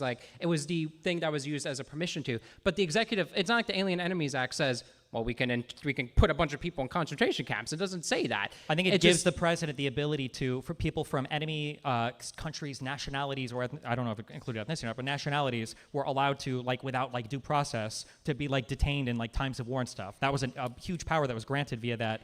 Because it was supposed to be the idea was like, let's say Mexico invades us, Yeah. right now. Like, does the president have the ability to say, okay, well, hold on, if you're Mexican, like, you gotta chill or whatever, right? It's kind of shitty, but I mean, like, that would be an emergency power granted to the president if you are of that nationality. But I'm just saying that like these were founded in law, whether we think it's extreme or not. Why did Nixon accept the pardon from Ford unless he thought he could be charged with a crime? I Because mean, he thought he could be charged with a crime. When you talk about like Biden being pardoned, his son, or you talk about like the J6 committee being pardoned, they accepted those pardons because they thought they were going to be charged with crimes from the Republicans. okay, but the main reason why Ford pardoning Nixon matters, right, is because it implies that the president can be criminally charged, correct? Yes. Okay. If that is the case, right, and you said it was an admission of guilt, right? I'm saying that people see pardons, that's a separate thing, but people generally see pardons as an admission of guilt, sure. Okay, but if you're not arguing that it's an admission of guilt, then like the pardon was basically meaningless. No, right? Like, the important thing about the pardon is that you can't be charged with that crime because you're pardoned from it. Double jeopardy, right? You can't, Right. yeah. So wait, what I'm saying is like the pardon itself, right? Yes. When the president issues it, right, and it prevents that person from being charged from that crime, Correct. right? That's like the implication, right? So when it comes to like Ford pardoning Nixon, right, and that was in reference to Watergate, right? I don't see how like anyone can issue pardons for anything, right? Like it doesn't mean that the person actually committed the crime, right? So like if they didn't actually commit the crime, then like a pardon is just a meaningless piece of paper. Like the president could pardon anyone, right? And like it doesn't actually have like I think it's a wide thing, yeah. The president yeah, has but to- that's what I'm saying. So like how can you imply that like the president could be charged based off the pardon if there isn't actually any like merit to like what a pardon means? Well, what a pardon, you keep going to this, like, does it mean you're guilty or innocent or whatever? The pardon means that the federal government can't charge you with that crime.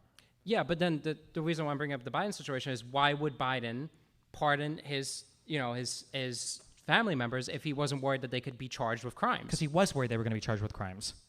Okay, so in the Nixon's case, he got pardoned because he was worried he could be charged with crimes. Yes. Right, but that doesn't mean he would actually be like capable of committing those. Like it doesn't mean True. that they actually are like real, right?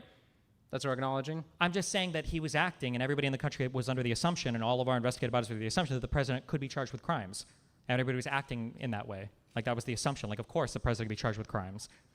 Okay, but like I'm looking at all these examples throughout history where the And president Andrew was Jackson. not charged. Well, not just Andrew Jackson. I'm just saying like with FDR and stuff. Like these were cases that were brought before the Supreme Court, and the Supreme Court ruled that it is okay, basically, for the president to. Yeah, but when the Supreme Court is bringing these cases, what they're challenging is, my guess is, I don't know the particular case, but my guess is the challenge for these cases was if the executive has the power to perform these acts, not trying to hold him personally, criminally liable for them.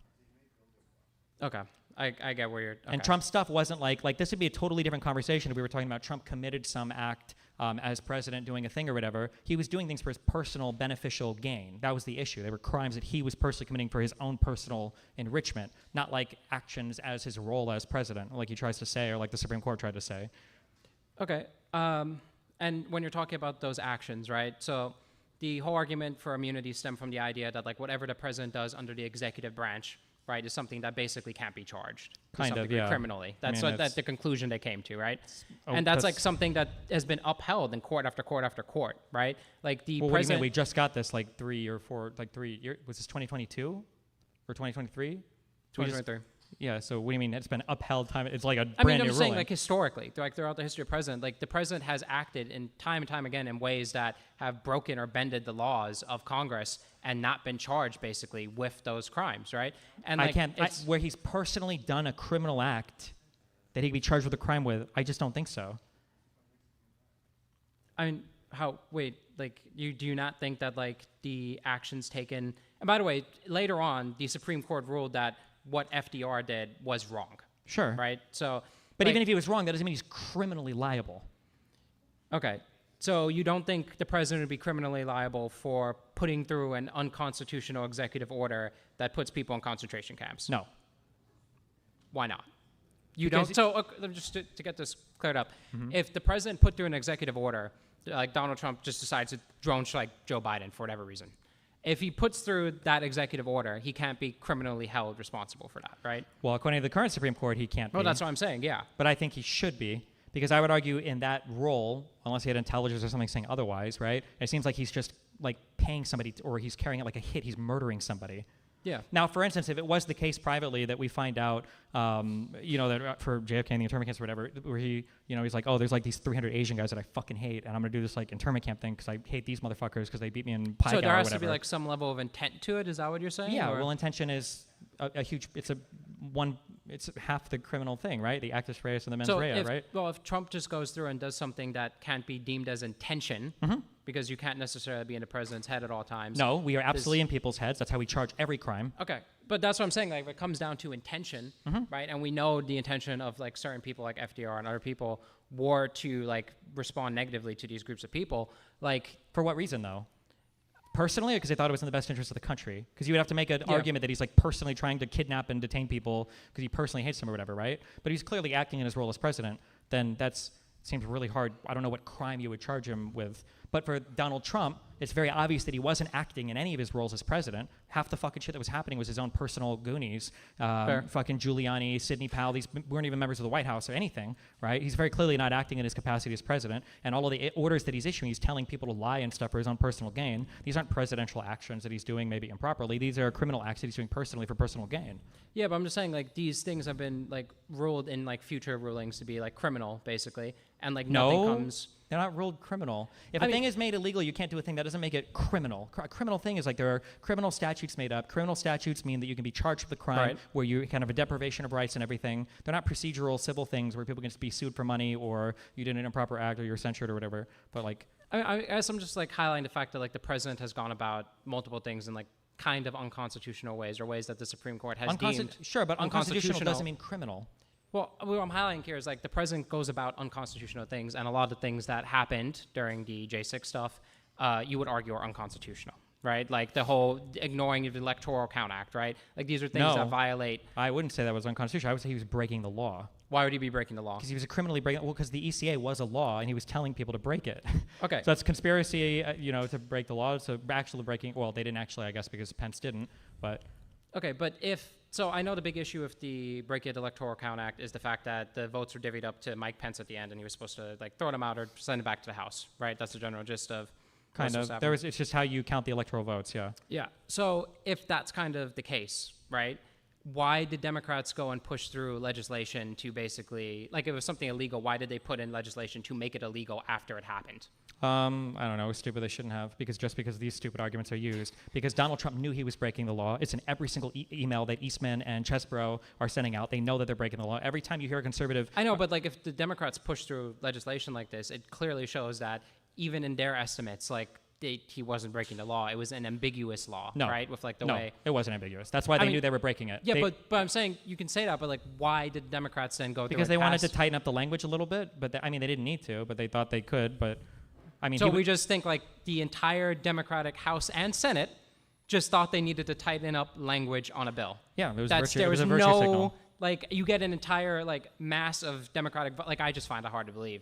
Like you get a whole mass. you can of find that Democratic hard to vote- believe, but like Donald Trump and all of his people, all of them said they were going to be breaking the law. They all acknowledged they were going to be breaking the law. Pence was under the impression they were going to be breaking the law. That's why he said no. Barr quit over Trump asking to break. Every single person in their circle all acknowledged that they would be departing from the ECA, and their claim was that it was unconstitutional, which is code word for them for breaking the law. All of them said that's what they were going to do, and they very clearly, like, I know the Democrats appended like 2 sentences or whatever stupid shit because they thought it made it more rock solid, but like he would break it the same way as it is now. He would have done the same thing. Like he was clearly, you acknowledge that they said that we are going to break the law because we think it's unconstitutional. I mean, he may have said that multiple times. And I Okay, did so then see- they thought he was so- breaking the law, right? So, but if you think you're breaking the law, like, does that magically make it that there's a law in place that you're breaking? Yes. Like, for instance, if an FBI officer tells me that he's selling me some weed, and I go, oh, yeah, I want to buy that weed, but it's not real weed, I'm still breaking the law because I'm trying to buy illicit drugs. I'm trying to buy narcotics. Okay, I get what you're saying there, but you understand what I'm saying. Like, if you think that like freedom of speech is breaking the law for whatever reason in your head, and then you go and you commit an act, right, that violates that law, that freedom of speech doesn't exist, then Oh, like, you're saying if he thinks he's breaking the law, but they're not actually breaking the law? yeah. Then theoretically, I mean, if it was adjudicated as such, then you could say, then fine, that he wasn't breaking the law. But even his own people, what was the name of the guy? It wasn't Chesbrough. It was the guy who literally said that if we went to the Supreme Court, I think Rosen was arguing this guy. If you went to the Supreme Court, you know that you would lose on this. I think it might have been Eastman. And initially Eastman was like, well, yeah, we'd probably lose like 2-7. And then he was like, oh yeah, we'd probably lose 9-0. But the idea is that once Trump was in office, there's no way the Supreme Court is going to unseat the president because he said that they would kick it back because of the political questions and the major questions doctrine. So that's like a whole ass scheme to break a law, know the Supreme Court won't probably overturn it because it's too big of a question, and then to carry on like ordinary business. Like, it doesn't get much more clear from that, I think, from start to finish of what the goal was. And it would have, if you read the ECA, like they clearly wanted to depart from what the ECA says. Yeah. Any final thoughts, Tristan? I guess, like, can I briefly touch on manufacturing? Yep. Is that- okay, do you want to? Sure. Okay. I kind Well, of. do you find it troubling that the president of the United States could now order a hit on a U.S. citizen, and the Supreme Court has said that he could never be charged with a crime for that? I mean, that kind of happened with Obama, right? With the No. wedding and the drone strike. So, but the difference was that one, that person was working with a foreign terrorist organization, right? FTO, it had the designation, number one. And number two, Obama was worried about breaking the law. So Obama literally went to his DOJ, the Office of Legal Counsel, and they had like a memo written up for whether or not they thought this was in the authority of the president to do or not to do. And like he consulted his like legal professionals that were provided to him in the White House, and then they did the strike, right? Well, okay, to preface that, it is very important to note that the AUMF gives broad designation for what the president can designate as a terrorist organization and what it can respond with the military. The president's always had the capability, technically, to assassinate anyone in the country by designating them as terrorists because of the broad designation and the fact that it gives the president complete total control to deploy as many troops as he wants, wherever he wants. That's why we had troops in, like, I believe it was like all over the place in the Middle East that Congress wasn't even aware of. And like for the drafts and stuff. So, authorization use middle. yeah, that's what I'm saying. Like, and it sure. applies here, even in state, right? Like the and president's had that power before Congress. I understand, and theoretically, like I agree with that. I think we probably, to some extent, like the president needs broad executive power to do that. But Yeah. I'm saying that, like right now, the Supreme Court has said that Donald Trump could personally just order an assassination on a guy that he doesn't like. So I'm saying that was already the case. It wasn't the case. That was the case. Under Nobody. the Then AUMF. why did Obama go to the OLC, and was it Holder that wrote the memo? Why did he literally ask them for an analysis on whether or not he thought he had the justification to do the strike or not? Because by the end of the day, determined that he did have the justification to do the strike, which is what Okay. I'm highlighting. You have the justification as a No. president if you deem someone a terrorist threat under the AUMF. Yes. You can look at the wording specifically. So if Donald Trump or Joe Biden had designated like MAGA as a terroristic threat, he could technically deploy troops without Congress's permission and circumvent the legal system and kill Well, it wouldn't be whoever. circumventing, but we would have to know that he's doing it for that purpose and not just because he personally hates somebody. I mean, he just has to designate Joe Biden like publicly as a like it's that easy. The AUMF's like it gives So very broad you justification. think that if the president right now were to designate, if he were to say, "Oh, I'm designating every single Democrat in Congress as a terrorist," and kill them all prior to this stupid immunity ruling, you think everybody in the U.S. would be like, "Oh yeah, he has the legal authority to do that"? I mean, technically, yeah. The AUMF gives that broad of a jurisdiction. You Okay. can look at it. It's a very, it was a very questionable. I haven't read the text, but Yeah. I'll bet you $20 right now that if I were to go and read that law, it has some type of characteristics for how you would define a foreign. It doesn't say anybody you want, LeMayo. It probably uses words like, who the president has deemed a threat to the interests of the United States, or who the whatever intelligence services have delivered like represents like a reasonable threat to whatever bullshit. Yeah, it does have wording like that, but the problem is it's so broad that you can technically That's rope in TV anyone. shows. When people say the wording is broad, that's a TV show term. It's broad. Usually, when stuff seems broad, usually the legal terminology used exists in like other bills or other statutes, or there's a common legal understanding for how it's used, and it's not just like used to randomly kill or do anything. Like that's not typically how it works. Like. I mean, it was how we had so many troops like deployed in places that Congress was aware of. Like, it lets you circumvent like the ability to appeal to like. It's like you're saying like, oh, well, you could just like appeal to actually. But it doesn't limit the ability to do that because that's what I'm saying. It's so open-ended, where does like the way it's worded. Congress totally has oversight. You know how I know this? Because what are you talking about? They didn't have oversight. You What can is- look what- at what you is can the look at the authorization- findings. What is the authorization for the use of military force? It's a bill from Congress. Yeah, they gave the president the ability. So they can take it away. They could pass more legislation to amend it. and they probably should. But I'm saying. Sure, but I'm just saying it's but weird to say that the what does that have to do with anything? it's weird to say the Congress has oversight or can't change this when the Congress could literally just change that bill if they wanted to, right? When I say oversight, I'm referring to the fact that we had troops deployed in places that Congress was not aware of. They had to do a hearing on it when Sure. they found out this, If and the hearing determined, oh, we have all these troops all over in all these different countries running different missions, and we have no fucking idea about it, and this is just the way the AUMF works. Like, it's very broad. The president has always had the ability to do it. And just Then because they should, it's they like... can, I'm just saying they can change the law if they want, number one. Number two, But I'm just, like, your question was that, like, to re-round it back, to reset it, because we'll go off on ADHD rants. The question mainly was, like, doesn't it scare me that the president has the ability to, like, murder someone of impartiality? sure. Right? And you're Under saying that they current- have broad use under this law because of the language. And I'm they've saying always, that, like, that's what my I'm saying. guess The is going president's to... always had the capability to do that. Yeah, but the And- president's never used it to just, like, kill random U.S. citizens in the United States, except for... Okay, but like when if they did just 9/11. because like someone doesn't use something doesn't mean they don't have the capability under the like jurisdiction to do something. Well, I mean, you know, that's one like, of the legal that's- things. That's kind of one of the things that we look at to see like what a common understanding. Like if you're going back and you're doing an analysis of some original law, you look and see how people acted around it at the time. It's like, what do we think people's understanding of it was? Yeah. Right. So, and if the understanding, like if you start doing a whole bunch of new shit with the law that no one's ever seen before, people are probably going to challenge on like, was this like the intention of the law? And then you have like a whole Supreme Court battle over it. But so I guess like broadly, hold on, I'm sorry, before the manufacturing, so are you okay, you think the President of the United States can never commit a crime while he's President of the United States? You think that's a good reading, a fair reading, what the framers would have wanted? It's a fair way to evaluate the President? You get into like tougher territories there because here's the problem. So number one, the framers intended that, and this is the way it was passed originally, the opposing party's leader would always be the vice president. That was overturned in the 12th Amendment. So originally the framers, in a situation where let's say this whole thing just happened January 6th and the voter thing, the president technically should have the opposing party as his VP, meaning that this wouldn't ever be like a conflict of interest. Now, of course, this was overturned, right, eventually, so now it became a major problem, right, because now you could have the same VP and the same party running. So when you have a situation like that, it becomes very clear to me that, like, the framers did intend this. It's just that we removed the check and balance on the fact that it would be a different opposing party that would always be the VP. And when you Why remove would that that, even matter to them? It's like the VP can overrule the President on like an assassination or something, no? well, I'm talking about in reference to, like, the... President being charged with a crime? Yes, in charge of a crime when it comes to like the committees and stuff, right? So like when it comes to Electoral Count Act, right? We're talking about the president breaking a law there, right? That you say it's a law, but it was originally intended for the framers to be like the president was allowed to have these types of things, right? And like we whittle away at certain areas that create new issues of criminality that weren't determined to be criminal by the framers, is what I'm saying. So the framers would have said the President of the United States could mug a man outside and he would be beyond criminal charges. I mean, to some degree, yeah. I mean, just when you have to look at their rulings, right? When you have to look at their rulings and the way that they treated previous presidents, as administrations, and I'm what saying they just did. by the drafting the Constitution, when we just had a rebellion against a king, Yes. and we're trying to create a federal government, and Yes. part of the creation of that federal government is a heavy restraint on the federal government's ability to do stuff, because the states were all worried about a stronger federal government emerging that would be tyrannical, that they would have, and they have one strong, fiery executive who's elected by the people and not the Yeah. Congress, that they would have thought that that man could be beyond criminal prosecution.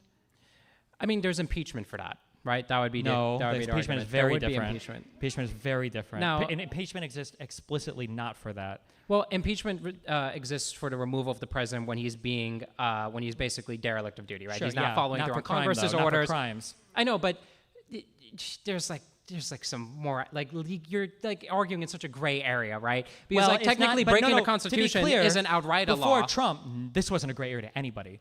And even for you, I don't know how old you are, but like prior to Trump, if I would have asked you, do you think the president should be able to like commit a crime and get away with it and no criminal? You would immediately say, oh, obviously not. Of course, that's mean- really stupid. He would be the only person in the entire United States that has that kind of that immunity. Nobody has immunity from criminal prosecution. That's not a real thing, except for diplomats, I think, sometimes. Well, I mean, the issue four there, different the issue there is when we're like arguing back and forth about this, right?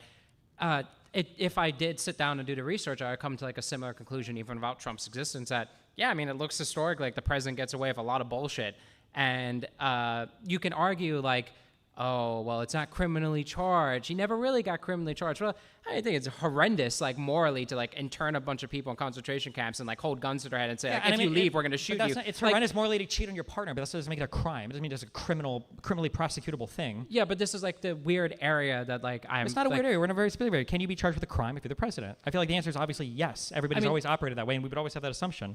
I would feel really weird. Like, I could be wrong, but in the is it called a monarchical? Is it a monarchical republic where you have like the like parliament? an aristocracy and You have like the parliament and you have the king still, and the Yep. king like does the laws and everything. I could be wrong, but I think even in that time, I think the king could be charged with a crime. Like, I don't think the king was above criminal prosecution there. Could be wrong, but I think that even the king could be charged with crimes at the time America was founded and everything. Yeah, but I think the issue is more during that time. The king's more of like a figurehead, like he's lost a lot of power to some degree.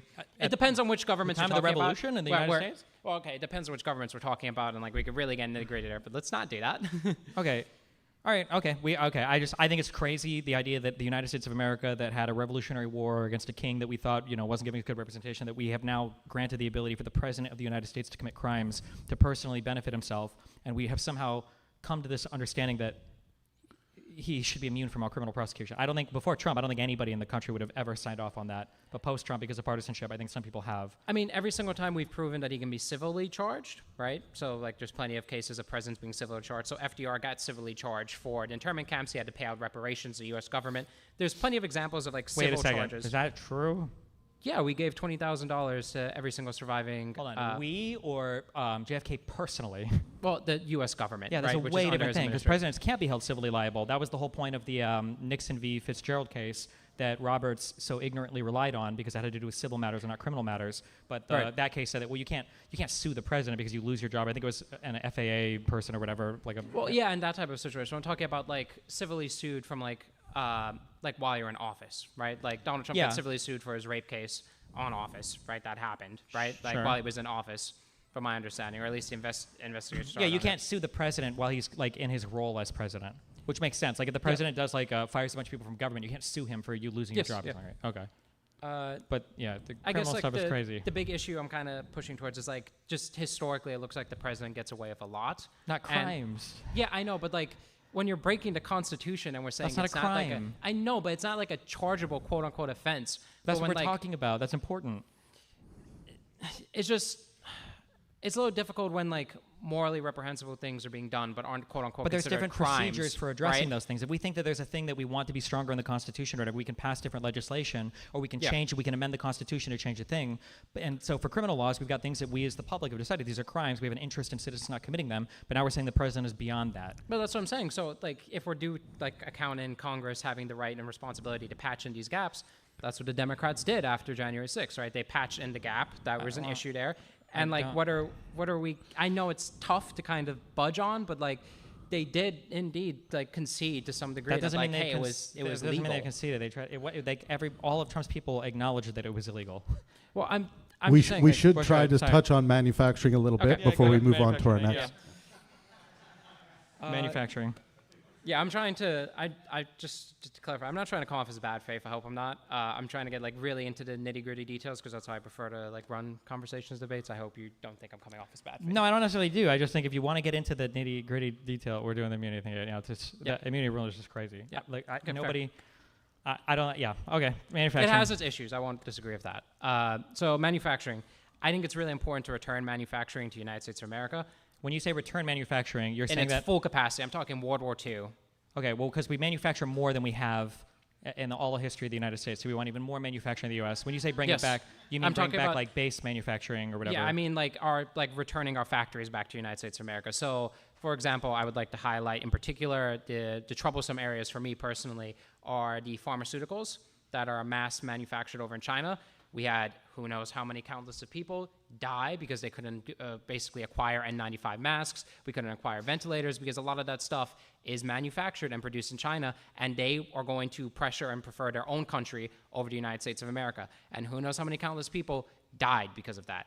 That is not good, and that's because of the liberal global like trade system that we have set up where like everyone's supposed to quote unquote benefit from each other, but that's not really how it works, because when pandemics happen, when wars happen, people clamp down on resources. We had this with Russia and Europe. There's this whole issue where Russia is like literally like Europe doesn't want to jump into anything with supplying Ukraine weapons because of the whole Russian like gas line, right, and all these other issues, right? So the reason I'm bringing this up in manufacturing is like returning manufacturing to the United States, which Trump is doing through the tariffs, ultimately secures more protection around our pharmaceutical industry, around things that we need when things go to shit. Here's the Okay, reason. can I ask a couple basic questions? Do you think that if we bring when I say when I talk about productivity Yes. as a term in economics, does that make sense? Yes. Okay. Familiar. If we do you think it would be good if I said for us to bring back manufacturing jobs, we would necessarily be bleeding off higher productivity jobs to other countries in the world in favor of lower productivity jobs in the United States of America? Do you think that'd be a worthy trade? Yes and no, because an important thing to note is the fact that if we do bring back manufacturing factories here, the majority of it's going to be automated, right? Like, we can't deny that. And with automation coming through, when you bring back a lot of our manufacturing hubs here, we can produce a lot of things for dirt cheap rates that compete with Chinese slave labor, right? Like, compete with these like pennies that people are making for like 10 million other hold things. on. So, then the second thing is, so we can't compete, right? Because if we were, we would already be doing it. We wouldn't need exorbitant tariffs to do it, right? Well, I mean, here's the problem. You can't deny that, well, you've said this many times, I agree with you to some degree. The U.S. has greatly benefited from the current global trade economy, right? Yeah. Like, we gain a lot of surplus in our economy. We have very strong value in our currency.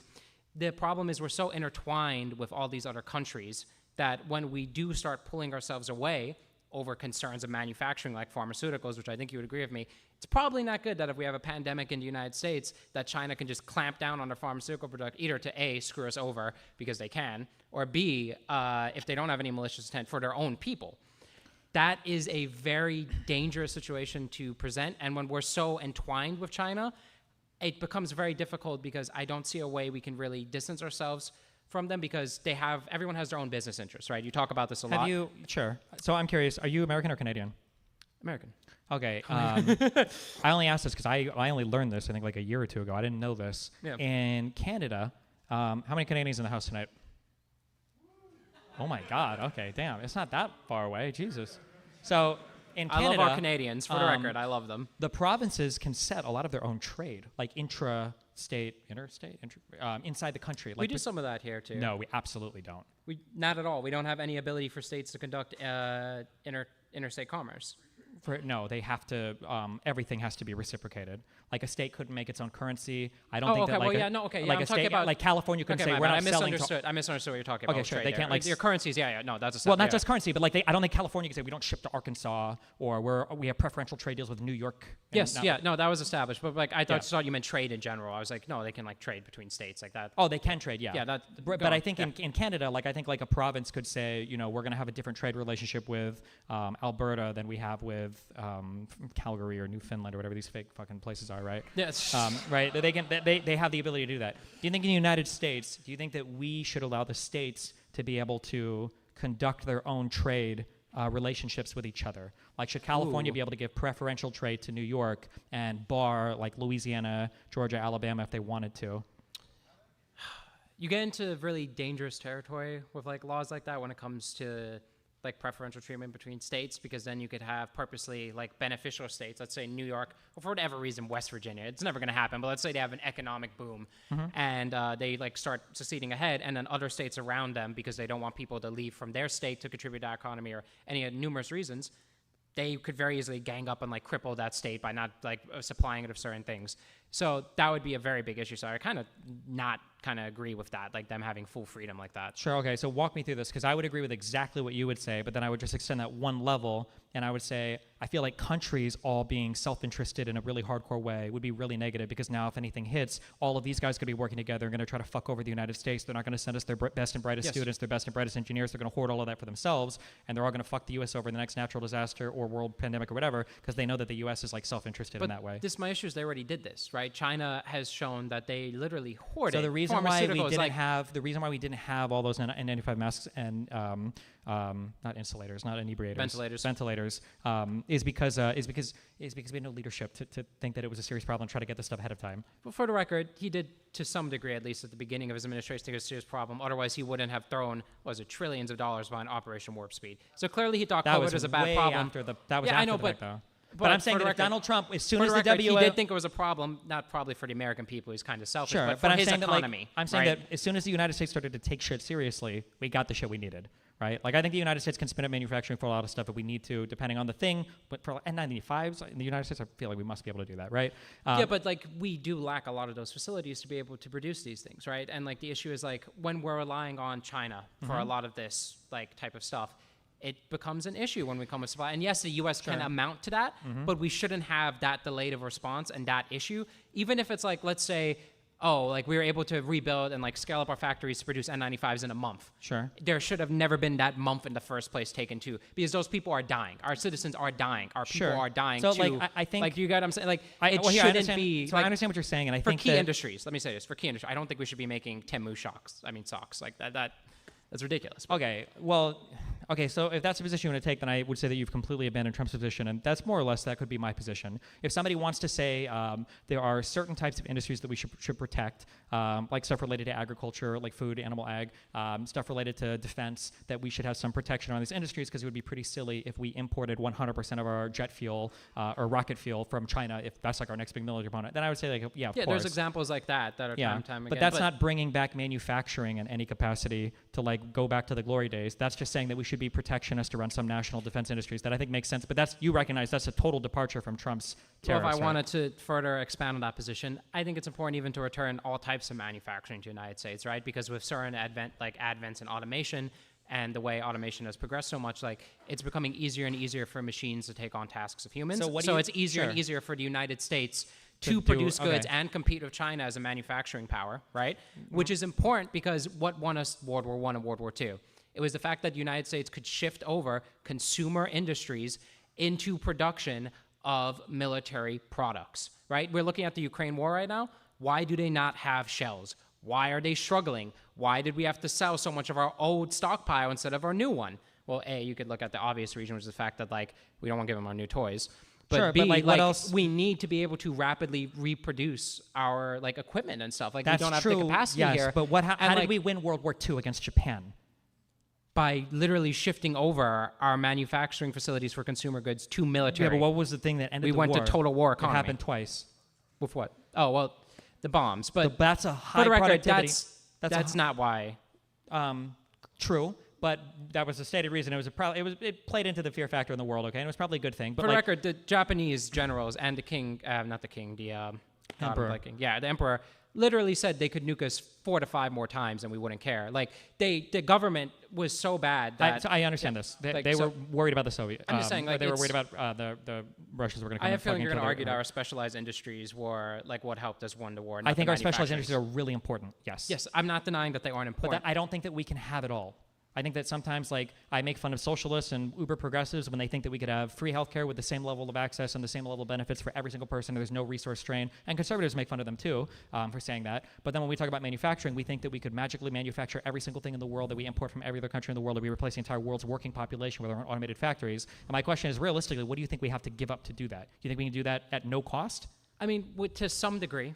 To some degree, we can To do that some at no degree. cost. To some degree. I would To call some, it a I will say, fantastic to- delusion. I'm not saying like I think we can go full autocracy. There's some things. No, but I'm you're not saying we do like can grow- 95%? No, well, a certain percentage. Obviously, that's what I'm advocating for, and that's what I believe like the overall administration's position is that they should be pushing more towards more and more of our stuff being produced here. And when you're so entwined with other countries and business ventures, right? Let's say the majority of our manufacturers over in China or American capitalists, right? They benefit directly from that trade. They're not going to agree with the fact when Donald Trump says, hey, we want to return manufacturing to the States. They're going to look at him like he's crazy because they're economically benefiting from it. The only way to really pull out the rug from a system like that is to mass tariff all these other countries to cause harm on businesses, to force them to rebuild manufacturing. So that's a chain of logic that I would say breaks at every single link, okay? That I understand the argument, but I think it breaks almost at every single link. In what way? In all the ways. But so like my general overarching question, or my general overarching thing looking at this, right? And then we can go link by link if you want. But like in the entire world, every other person wants to be the U.S. economy. Yes. We have one of the highest productivity workforces in the world. We have some of the highest technological capabilities of anybody in the world. We have some of the highest, like, in terms of research and development. Like, everybody, like, China is not saying, like, oh my God, I wish we could have even more manufacturing, right? China is saying, like, we're stealing all of your intellectual property because we want to make the shit that you make, right? Some countries have gotten trapped in, like, the manufacturing, like, the sinkhole, like Germany has had issues of, like, trying to escape this, right? And then when you look at, like, what's available in the U.S. in terms of, like, say, our educational institutions that also, like, add on a lot of productivity work. It's like everybody in the world comes to the United States for this. Here's the problem.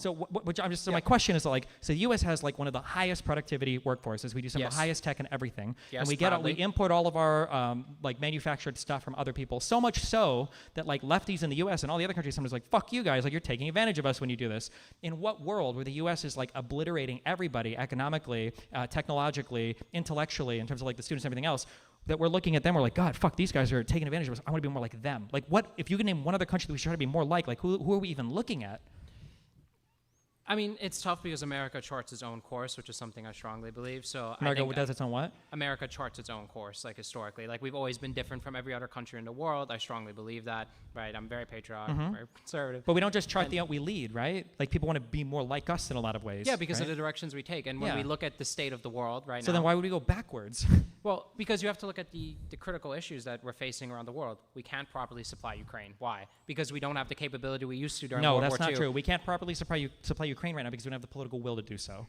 I mean, to some degree, yes and To no, all because degree. under the Joe Biden administration, we struggled to supply them with shells. Europe struggled to supply but we them. also didn't have the political will. I mean, it's just the truth, though. We did not have the and we probably still don't have the manufacturing capacity to supply a war. And then if you look at what's happening with Israel, too, it split our manufacturing even harder. And that's because we have such a weak manufacturing base here. So we the can't manufacturing in equip the U.S. our has been own higher allies. than it's ever been. Our output has been higher than it's been in all of U.S. history, number one. Yeah, but number not when two, it comes to conventional, yeah, because we don't have the political will for it. But if we wanted to. But we did under the Biden administration. No, we didn't. We literally had to fight under whether or not the immigration bill was going to be tied to the Ukraine funding, and all the Republicans decided that they hated Ukraine because Donald Trump said it. Like we were so divided under Biden on how we were going to support Ukraine. Okay. We never had like the combined political will to say like this is a project that we're going to invest in. We're going to start like manufacturing this direction. We're going to head. We couldn't because we don't have the facilities here, which is what I'm highlighting. You can't say that we could have just bound together. Like we did have the political will behind it. You can't have political will. It takes 5 to 10 years, which is one of the issues with a lot of economists that said with Trump's tariff Even if we plan. were to assume that it would take that long to make shells, let's assume that what you're saying is true, which, by the way, we wouldn't have to be the ones to make them. We could get our allies, when you have friends in the world, we could even make them, right? And then, like, be a part of that supply chain or just, like, commanding that or subsidizing it or whatever, right? Because we had friends all over the world that could also make stuff as well, so they were part of our, in a way, connected economy as well. But let's say that it's like, oh, God, it's 5 to 10 years where we could make shells for Ukraine. How many generations would it take to manufacture every single thing that we're importing then? Because that sounds like that would be like a multi-generational project to even approach all of the imports we get from everybody else around the world. Are you talking about like military-wise or Everything-wise, what Trump wants to do, what you're advocating for. I mean, when you think about like the economic benefit of like, let's assume robotics continues on the path it's going, AI is continuing on the path, automation is incredibly beneficial. If we're able to massively just output things as cheap as possible to other countries without having to sacrifice human capital, which is incredibly important when it comes to like, building, your next military development, right? That is incredibly beneficial to the United States because now Europe, our ally, doesn't have to rely on China for manufacturing their goods. Any of our allies, India, does not have to rely on China for manufacturing their products. They can come to the United States for manufacturing, and we get to strengthen and consolidate our power around our other nations, which is the benefit of returning our manufacturing. But we don't have the ability to manufacture that much stuff. That's what I'm saying. That's what we have to return. That's why the tariffs force our factories overseas, right? So why don't we do it now? What do you mean? Why don't companies just make it now or start making the factories to do it now without the tariffs? Why wouldn't they have done it before?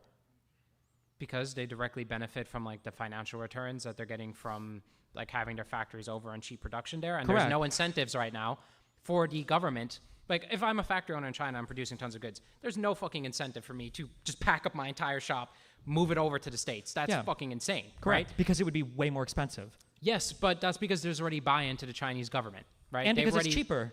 Yeah, but when you're hosting our manufacturing hubs in a foreign country that's adversarial to us and is like literally planning invasions to our ally that could potentially drag us into a war like Taiwan, that is miserable and horrible for like the future of. Doesn't it give us more leverage to like negotiate like a non-violent confrontation? Like, wouldn't China be worried about losing all of the U.S. foreign direct investment and everything else? No, because last time this happened, they just, because they are a different government, they're not a free trade government, they just clamped down on any of their billionaires that tried to leave the country and flee the United States. We saw multiple of them disappear. All their No, but I'm banks, saying- and but like they- they but they would also- froze, they but they would froze lose- American assets But they would and lose, companies. They would lose the foreign direct investment from the U.S. And if we have strong allies, our allies too. Also, we don't have to just import from China. Other people can make stuff for us as well. Yeah, I mean, I do think India is on the way to start producing things, but like I'm saying, I think it would be good for the United States to return like their manufacturing want base us- because sure. we want to be able to also, like during World War II and World War I, be able to rapidly convert these factories to wartime economy. The understand what reason you're- why the United States won the war in World War II wasn't because of the fact that we produced the best tanks. Our tanks were dog shit. But for every 1 to 2 Panzers, there's 10 more American A-1 tanks pulling up. You can't win a war when you can outproduce your enemy, and that's what happened time and time again during World War II and World War I. The reason And why our our production was so good, allies- though, is because we also weren't like in a war-torn Europe, and we were basically untouched, and we were able to deploy our entire population towards like Yeah, manufacturing. and that capabilities war-torn Europe, like when Britain's industries were destroyed by Luftwaffe bombing 24/7, who was sending the tanks over? Who had the mass supply of tanks that were able to produce Sure, here but I'm because just of saying our it's not- manufacturing? Yeah. Like this is the thing, right? Like we need our I manufacturing understand what you're hub saying, here. but are you willing? Like, here's the issue. I'm going to repeat this. Okay. Are you willing to pay the economic cost in doing so? Because you seem to think that we could bring all of our manufacturing back here, and more or less the standard of life would be the same. You need to understand that if we were to bring it all here, I'm not going to say that's impossible. We could do it, Yeah. but it's going to come at a substantial cost to our standard of living. Everything is going to be more expensive. Cars are going to be 2x, 3x, 4x the cost. Houses are going to be more expensive. Every But why would single it be thing- more expensive? Because now that we're manufacturing it here, we're necessarily going to be paying a higher cost. American wages are higher. The factories are going to be more capital intensive. Whatever else we have to. Well, like I said, with advancements in automation, and I've heard you argue many times that a lot of the jobs that we're going to benefit from the manufacturing process are just going to be replaced by automation in the first place. So that Yeah, but by cuts the time down that on becomes- that's a huge. By that's the a time that huge becomes cut down. economically viable to do it, the investment will be there for it. We don't need a tariff. The reason why you tariff is because you're saying we know that it's cheaper to make it over there, so now we're going to artificially make it more expensive, so that now it's cheaper to make it here. Well- but it's only cheaper to make it here because you've artificially, whatever 1.5x the price of what it Yes. would cost to buy it from over there. Well, there's a scare though with the fact of Chinese ability to like mass manufacture, right? Like the way that they control what our exports and imports are, because we're so closely tied to them. Because with the policy we pushed for China after the fall of the USSR is to really integrate them in the U.S. economy. That when they turn hostile to us, we're now crippling ourselves I in don't many think we're ways. crippled. We still A import couple from a ton more of other minutes people, there, right? guys. I hate to What? break this up. This is awesome. Just a Well, couple isn't- more minutes. Sure, yeah. I Yeah. mean, like China. Am I wrong? Isn't China like 13 or 14 or 15% of our total imports market? Like we import from other people as well. Yes, we do. I'm just saying, like when you have important sectors like. No, that's not the argument you're making. If you want to talk about important sectors, I can agree with you there, but you're talking about Okay. the entire everything. We should be an autarky, basically, or as close as possible to one. But that necessarily hurts our relationship with every other country on the planet. It necessarily is going to lower our standard of living, unless you think we can just magically produce everything here at no additional cost, in which case I would have to ask, why aren't companies doing it already? There's a reason why those tariffs have to go into place. Well, I mean, I argued the reason why those companies aren't doing it in the first place is because they already have too much investment and capital tied up in foreign countries. You're not just going to pick up your entire production I and understand, run but it if back here. the, Even if, I let's say, understand, I understand, even no, I you break- understand, yeah. but I'm saying if the cost is changing initially, right, it's going to eventually balance out, right? Nobody's going to wait for it to be, oh God, like now it's all changing, now we're going to move. If it's going in that direction, if you're saying that manufacturing is heading in that direction, like a capital investment is largely, depending on what you're talking about, it's like a one-time big investment thing. At some point, you're going to get your return on investment is going to be cheaper for your marginal cost of production to produce here, even if you've already got an investment over there. That will change over time on its own. If you're massively speeding it up with a tariff, or if you're massively forcing it to happen with a tariff, then it's implying that there's no way that the United States could manufacture stuff here. Every single autarky experiment across the planet has failed. What was the country that tried? Was it Argentina Argentina that tried to make their own blackberries. Anybody remember this article, econ article, a long time ago? It was.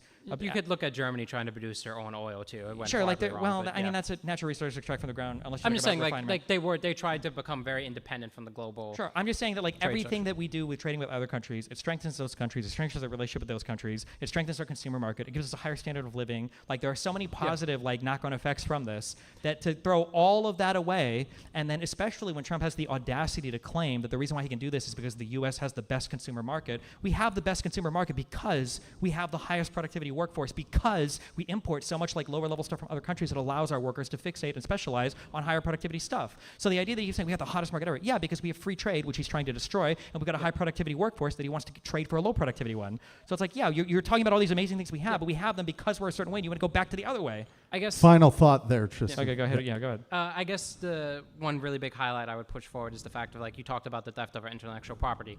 That's happening because we have our manufacturing over in China. They are catching up to us in their specializations because we're manufacturing in China.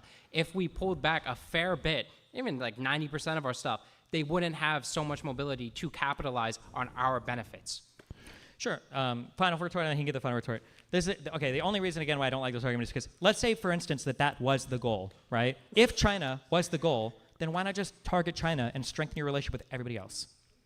Like, if China was the enemy, then Mexico and Canada should be our best friends. But we're making enemies out of everybody.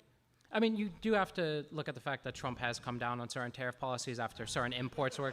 He did, right? Like it is absurd some of the rates and tariff policies, but he I did understand come what down. you're saying, but it's Yeah. like this guy stopped like raping his friends, so now they're like more chill. Like the terrorists came out of nowhere. They were a big slap in the face to the entire fucking planet. He held up a chart with other terrorists from other countries that was a fucking lie. That chart was just a lie, right? You acknowledge that was a lie. Yeah, The no, president- I'm okay. Yeah. I'm So not the president of the United States lied to the entire world and lied to every other person when he Yeah. was saying in his own country that these were the tariff rates that everyone else on us. And it's like, well, he took some of them down. Well, I mean, when like the problem is like you highlight the fact that the United States is this amazing global like superpower, and the fact that we rely on our trade so much, and the fact that we import. That's one of the benefits that everyone is so reliant on us, right? That like we're able to strong arm other countries into trade deals, right? But what I'm highlighting here is, from my perspective, we have to be very concerned about, and this is where the conservative angle comes in, about the negatives that come from that, right? The theft of our intellectual property. China is catching up to us militarily and intellectually. You can look at all the manufacturing, right? We go through this list. There are serious negative trade-offs that do have to be addressed by moving a lot of our industries over, and the only way you can really force these companies where there's no investment capital here for it, right? Because they don't want to, because it's cheaper over there and they have benefits to it, and they already have investments there.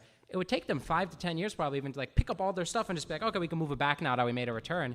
You want to speed that up because there's concerns about Chinese Well, dominance. you're assuming it'll happen, and also none of this is being passed legally, so it's all just going to go away with the next president, so nobody's going to even make that investment in the United States, and we're destroying our relationships with everybody else too. So like, if the goal was to target China, we're going about it in possibly the worst way we could ever do it, ever. All right, Tristan. Let everyone know where they can come to debate you or find you on social media. Do you have a channel? I was actually planning on starting up one after this. I told my dad if I actually did get the invite out here, I would do it, so I don't have anything yet. Awesome. All right, everyone. Tristan Zapp, put your hands together. He had a really good run. Awesome.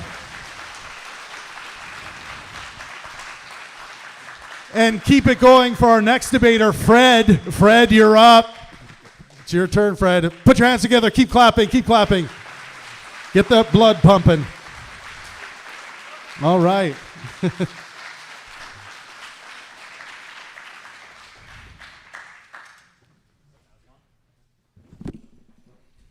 Nice and close to the mic, Fred. Okay. All right, what's up? What's up? My whole thesis stems from the idea that I've heard you say, paraphrasing, that Trump's unserious about immigration. And I believe that that's probably the only thing that we can really consider him serious on. And a lot of the authoritarianism that we're seeing right now is downstream from that. Okay, I feel like to him, I feel like the immigration seriousness is just a thing. He thinks that that's a topic that he can throw at his base to like rile them up. So that's what he uses that for. But I don't think he's had a serious take on figuring out like actual solutions to the immigration problem. Well, Like, that in itself means that it's true. It's working. If he's throwing it at his base and he's riling him up, he's getting exactly what he wants. yeah, but he's not solving the immigration problem. He's just making everybody mad about the immigration problem. I don't know. I mean, if we take a look at the numbers recently, border crossings are down 93% from 120,000 last year. So obviously, those encounters on the southwest border are down, and we haven't had any catch and releases for the last 4 months. Sure. So even if I assume both of those sets of numbers are true, Donald Trump tells me that 25 million illegals came in under Biden. And if that's the case, we haven't deported like even a micro fraction of that. And I don't think anything's going to happen within the next 3 years to change that. So it would seem to be a case that this thing that was such a massive problem that it was destroying the country and every conservative was concerned about, that they've all seemed to kind of have forgotten about, makes me feel like it was never a real problem and he's not serious about dealing with it. Well, I don't know if they'd forgotten about it. Him getting it canceled with the bipartisan border bill was a strategic move to make sure that he was betting that it would get him a win in an election year so that he could enforce executive action this year. Yeah, but I'm saying that's not like doing much to get rid of all of the illegals that he said came in. Like if it was such a huge problem, it doesn't seem like he's done much. Like I agree with you that he made immigration a big issue because he thought it was a popular issue for him, but I don't think that he's treating it like as a serious issue that he wants to get actual serious stuff done. I think it's all showmanship to like further entrench his authoritarianism or whatever. Well, I mean, the numbers speak for themselves. If border crossings are down, I think July last year it was 60 some odd thousand. This year it's 24,000 for July of the same month. He's drastically cutting encounters down at the border, and that's deterring new people from coming in. Sure, but if somebody has like 5 inches of a 6-inch knife stuck in my back, and then somebody else trades hands and they hold it, but they're not pulling the knife out, like I'm still dying. If 25 million illegals came in under Biden and Trump stopped all of the inflow, that's fine, but we apparently 3x or 2x the amount of illegals in this country, and he's done basically nothing about it, which makes me think he's not treating it with any level of seriousness. It's all like a meme to him. Well, in country, apprehensions are up as well. So he's ramped up enforcement. I believe Biden had 64,000 arrests or something along that in the last fiscal year. And Trump's had that in his first 50 days, or I'm sorry, the first 100 days. So he's matched the arrests that Biden had all last year with the numbers just the first 100 days of his presidency. So he's obviously ramping up his local enforcement.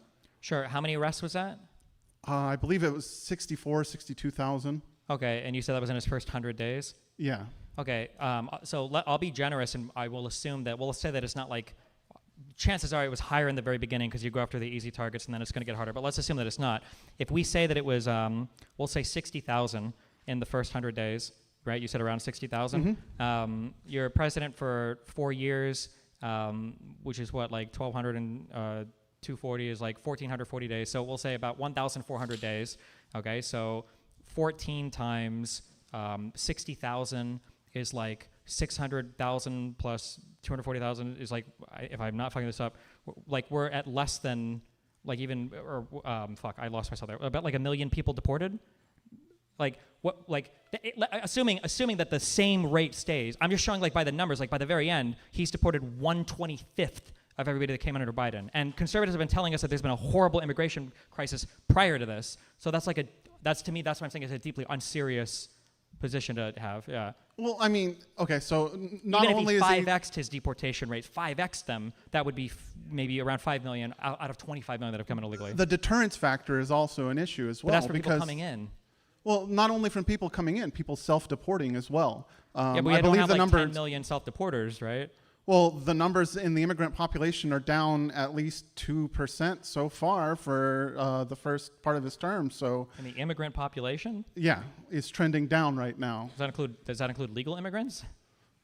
That I'm not sure of. No. Okay, because that would be really bad, right? Because they probably are the ones that, I imagine a legal immigrant is probably the one with the most money, most like ability to be here, right? If they're paying and going through the process legally and all of that, like these are going to be selected for like high performers, right? Generally speaking.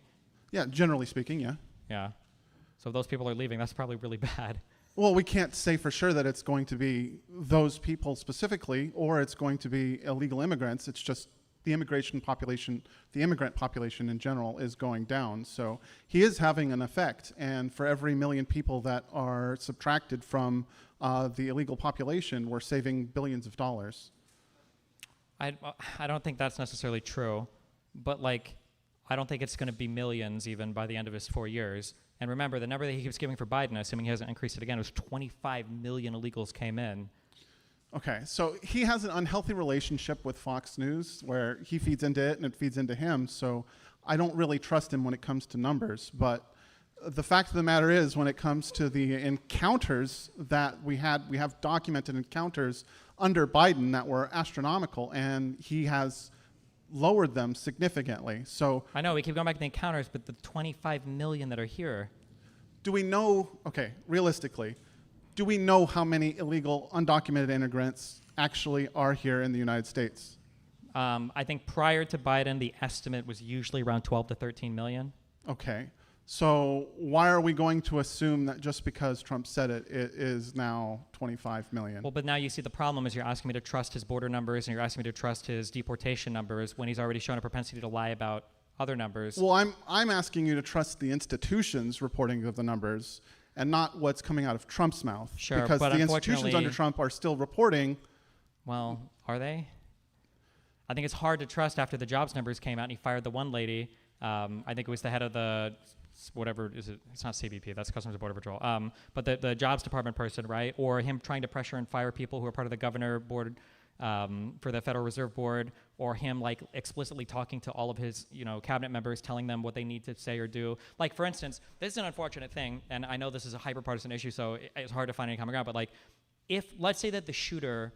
Here's a big problem. Let's say that the shooter of Charlie Kirk, let's say that we find tomorrow, he did have another Discord account. It's a crazy Antifa leftist, insane account or whatever. Personally, I don't know if I could ever believe it now, maybe, but it's hard because here's what I know, and these are undeniable facts.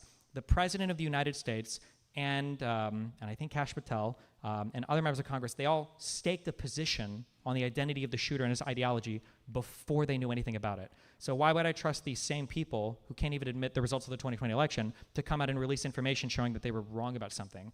Even if all of the institutions, even if they were still all perfectly functioning, which I think there's good cause now, especially with Kash Patel basically admitting that they fired people who were involved in like the Mar-a-Lago raid, or they fired FBI members who weren't loyal to Trump, whatever the fuck that means. Like even the statements they've made have almost, I wouldn't say irreparably damaged, but around certain issues, like I just don't know if I can take it seriously, because would they really contradict themselves? Like, do you feel like Trump would release something and say, I'm wrong, I made a mistake? I don't even know if he's ever uttered those words in his entire life. Well, no, I don't believe that Trump would, but his administration, while it's less than the first term, has kind of gone against him when it comes to certain things. Can you name one thing and one person? Bondi saying that she would release the Epstein files, and But like, I feel like that's the worst example, because I feel like she initially thought that they maybe had some things there because she's kind of retarded. I don't know why.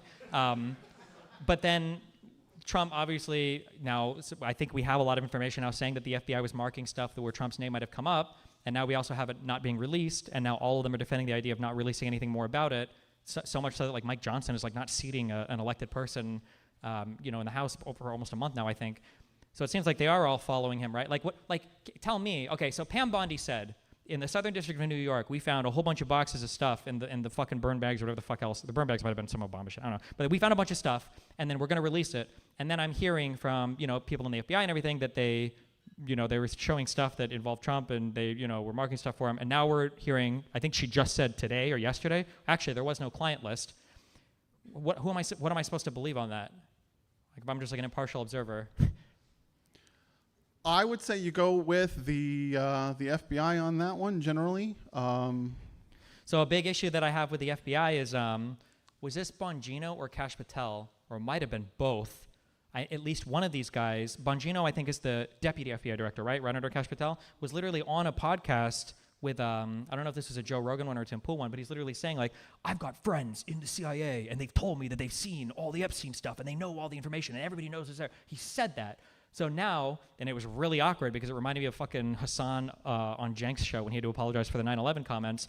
When I'm seeing Dan Bongo Balls and fucking Buggy Eye Patel are sitting here on some mainstream media network, they're saying, we've looked at it all, there are no Epstein files, all of it got released. Like, what am I supposed to believe there? That's like a hard one. Like I don't know. Like how am I supposed to make sense of that? They must have lied at one point, and if they've lied at one point, like fuck. Well, when am I supposed to believe them? Especially when it's always right. They're always taking the politically advantageous position, right? Because that's Yeah. an easy way to read it all. So how can I think they're in a truth-telling position? Well, generally speaking, if they're on a podcast and they're talking to the base, maybe not. But if they're under oath, generally we should be able to trust them. So, I mean, so I would say, okay, so this is where the conspiracy part of my brain would kick in. Okay, so I would say, what if they just lie under oath? Okay, and then the retort would be, well, I mean, like, are they going to lie under oath? That would be a crime. They could be in big trouble. And then, you know, Destiny, you've said in the past that conspiracies like this involve a lot of moving parts. There would have to be a lot of stuff in order to make something like that work. And then my counter retort would usually be to I would concede the argument and say, yeah, this probably wouldn't work. But I have like so many examples of Donald Trump literally pardoning people who were literally obstructing investigations, who were doing so out of loyalty to him. Like Roger Stone was an example of that. Like every cabinet member that he had, every person that he's had the ability to pardon, he's pardoned all the Jan 6ers, all of his past, like Manafort, Stone, Flynn, Bannon. So but like, if you get into that train of thought that anybody can lie under oath, it can go very well for the Democrats as well. So, what do you mean? if they can lie under oath, how can we trust anything that they say? How could we trust the January 6th committee that anything that they testified to was accurate at all? Because when they were, one is because there's a treasure trove of information out there that they released about it, and two, I think when they were conducting all of that stuff, they weren't expecting to get pardoned by Biden. Well, I don't think they were expecting to get pardoned by Trump either, the January 6ers themselves. So I don't. Well, like, I could argue that they weren't expecting that. The amount of charity, though, because one, Trump has literally pardoned people around him who committed crimes and obstructed, right? Roger Stone told another witness how to cooperate. He said he wouldn't squeal on the president, and he was pardoned. And then two, like at rallies in the past, Donald Trump has said, like, you know, beat that guy up, like, I'll pay for your lawyer, ha ha ha. And then three, like a lot of the people that went to January 6th, Trump was literally there giving them a speech. Like I'm sure that they thought that they were marching for a righteous cause and that Trump would, you know, help them and be there for them. And I think they all acted accordingly. I think that's why they were willing to go as far as they did and why they committed the crazy stuff that they did with the expectation that they would get pardoned. And if I were to say that like all of those pieces were there and then they did do that, and then they did get pardoned, like it seems like a really easy A, B, C, D, E, F, G. Like it's like all directly there. Well, and then you could lay out the same trail then for the January 6th committee. You could say that it was all there to point the finger at Trump, to get him under the gun, and then everyone kind of knew under the table that he was going to pardon him at the end of his term anyways. Well, I don't think anybody knew that because one, that was an exceptional thing that I don't think has ever been done in U.S. history. Two, there are no emails or comments about that ever. None of them ever floated that idea. There were a lot of comments from like Giuliani and Eastman who were literally talking about, can you put me on the pardon list on the way out from the Trump admin because they thought that they were going to get charged with crimes. And then three, it's harder to talk about, this is kind of an unfair thing, I don't know if you're conservative or not, but like it's unfair when you talk about Republicans and Democrats because I think Republicans, like when it's like, well, isn't it like unfair that a lot of them are criminally targeted? It's like, well, yeah, but also a lot of them like were openly and flagrantly violating the law. So like, if I look at like how the J6 committee started, for instance, Pelosi, I think, was the one who was putting it together. Like she invited Republicans to add 5 members to that committee, and 3 of the 5 that I don't think it was Johnson at the time. No, it was I wish I could remember. McCarthy, was it? 3 of the 5 members that were floated. Pelosi said, well, we can't accept these 3 of 5 because they're directly implicated. I think it was Jim Jordan and a couple other guys. They're directly implicated in a lot of these investigations. But like, we'll take the 2 that you suggest, and you can suggest 3 other ones. And then the Republicans said, no, we're not going to participate. So the 2 that they managed to find are now universally hated by Republicans. It was Kinzinger, or however you pronounce it, and Cheney, and now they hate them. But like the Republicans chose not to participate, and then now that they've, you know, now in the future they're like, oh well, of course it was rigged. There were no Republicans. Like, well, yeah, you guys chose not to participate. But we can also look through all the J6 stuff. Like there's like thousands and thousands of pages of deposition. There's tons of video. The official report is 960 pages long, and like none of it is seriously contested. Like people will say like it was biased. It's like, okay, well, what part was wrong? Like there's nothing that was like made up, right? Do you like when you? I don't know what your position is on it, but like. I know you've probably heard it said a lot that the J6 committee was biased or partisan, but like, is there a single fact that you can think of that like is incorrect that they reported on or they had their committees on, or? No, not really when it comes to J6. I'm Sure. just saying that the whole idea of, well, you can't trust them even if they're under oath, it does swing both ways, and it does lead to a breakdown in us being able to communicate across the aisle. I agree, but I'm saying that like I think that when Biden did these pardons, I think it was an exceptional measure for an exceptional time, shown against like a political enemy that was willing to break whatever boundaries, borders they could to go to do political prosecutions of other people. I think that if we were arguing moral high grounds, I mean, I would say the Republican Party's in hell when it comes to moral high grounds at this point. But like, if we were arguing moral high grounds, there might have been a gotcha that Republicans could have gotten if Trump could have made it through even one fucking year without doing a political prosecution. But as soon as Trump came in, I would argue Biden was fully vindicated because Trump literally starts targeting law firms with executive orders. He starts pulling security clearances and Secret Service personnel for people he doesn't like. He starts pulling funding from like universities stuff he doesn't like, and then now we've got officially indictments against Comey for like the most wild, ridiculous, stupid shit ever, and it looks like political prosecutions. And I think, actually, I don't think this, I know this. Donald Trump explicitly, verbally said, "I want to go after all these J6 committee guys," but Biden pardoned them all. It's like, okay, well, it kind of seems like then maybe that was the play, even though it is a breakdown of norms, but it's not. I wouldn't argue that like Biden was breaking norms. I would argue that Biden was responding to a severe breakdown of norms. Okay. Well, I mean, I can give you that, but kind of got off topic. Focused. It's bad to think that people can lie under oath, but I think that all the Republicans believe right now that they are above the law. I don't think the Democrats necessarily operate in the same way. You can see that with the fact that even during the Senate, the confirmation hearings, I don't know. I'm sure at least one did, but I don't remember a single confirmed member of the cabinet agreeing that Trump lost the 2020 election. That's crazy. Well, did he? Yeah, I think he did. I think he did. Yeah, just a little bit. So So, but I've also heard in response to that recently, there's been some talk amongst Democratic talking heads that they're calling into question the 2024 numbers. So it's something that happens on both sides now. yeah, but the difference is that the calling into question of the 2024 numbers is being done by some independent people. I should know this. I talked to the guy actually who's behind one of these. They're doing it. They'll go through the courts on it. They have the ability to do that if they want. I think we should support their ability to do it. But this isn't being led by the Democratic Party. It's not being led by any lawmakers. Kamala and Hillary conceded immediately, right, as soon as they lost. Trump didn't want to concede. He said openly he's never going to concede. He still says that he won that election. And so I would say the behavior is already markedly different. But I would even take it a step further and say, if the Democrats were to put up the exact same fight that the Republicans did, which I don't think they should do because I think Trump clearly and plainly broke the law in several different ways, the Democrats would even have more justification because Trump, one, did try to steal an election, and then two, there was like behavior of people who were charged and convicted with crimes who were trying to help people get access to voting machines that they shouldn't. The most common example, or the most prominent one, would be that Tina Peters lady, I think in Colorado, who led a bunch of the fucking Mike Lindell guy and a bunch of people in to take like photos and take hard drive copies of like some of the voting machines, which never should have happened, was never allowed to have happened. So like if Democrats were paranoid about that, they would have a reason to be. Republicans had no reason to. And you know this because when Democrats were, we can even look at the behavior. When Democrats were saying the election was rigged, now you've got some people who are looking at ballot totals or whatever else are saying this. Donald Trump was saying the election was rigged a year before the election.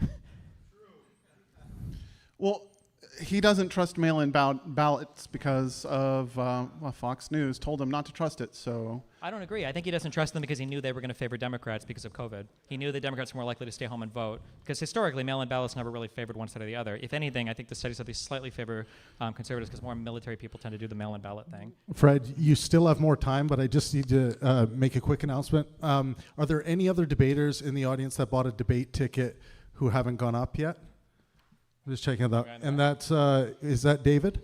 Yeah, okay, David, you'll be up next. Everyone will be going home with a free signed poster tonight and a picture with Destiny if you want one. We will transition to that after we are done with our debaters. But Fred, please continue. Great stuff. Oh, do you have anything really else? bailed me out. Thank you. I No, you're appreciate good. that. Because I was prepared to focus on immigration and energy exports.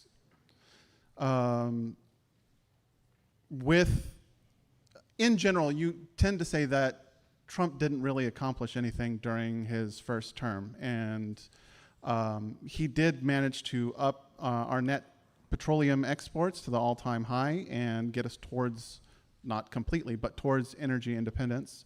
Who got us to energy independence? Who? Biden did. Under Biden, that happened, right? The exports continued to climb. We became a net exporter of energy under Biden. And Well, the net petroleum exports happened in 2019 under Trump. maybe, but I know that for total net energy, I'm pretty sure we were a net energy exporter. I believe it was for the first time under Biden. But our energy exports just continued to increase and increase. Maybe some of that was spurred on by stuff that Trump did, but I mean, I know that in general it continued to increase under Biden. I was under the impression that we were still a crude importer under Biden. I think we might have to import crude, but there's like a whole refinery process that makes it like usable in other oil products, right? So like we import from Canada and everything too. But Biden has removed the natural gas pause that Trump has removed the natural gas pause that Biden put in, and so we are now an exporter, one of the major exporters of liquid natural gas, thanks to Trump as well. So sure.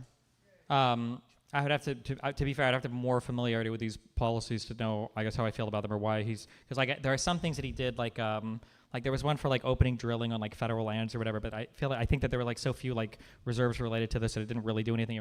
He made a big deal about this, but it didn't actually increase the drilling that much. I guess when I look at the biggest issue that I have when I look at Trump's like energy policy is it seems like he doesn't have an energy policy. It seems like he has like an old I was gonna say Rockefeller. He likes like oil and coal. Like that's his policy. And whatever increases like fossil fuel, he just likes that. And I don't know why you wouldn't take a more comprehensive approach to generating energy unless you literally just have like these weird biases against anything that people call green. Well, his policies in general can be distilled down to like one word sound bites. That's the way that he operates. And then he relies on the rest of his policymakers to kind of extrapolate what he wants, because while he has been pushing for more energy independence and more, energy, it's not just coal. He's gone about it through other sectors of the industry as well. Sure, but he's like killed like so much solar and wind related stuff just because he does, and like you can tell that he doesn't have a good reason for it when he's talking about like the sad dying whales for the wind turbines, and when he's talking about solar doesn't work at night. Like I feel like these are unserious arguments, especially after he bragged about painting the border fence black. Like, why couldn't they cross the border at night if that's how solar panels work?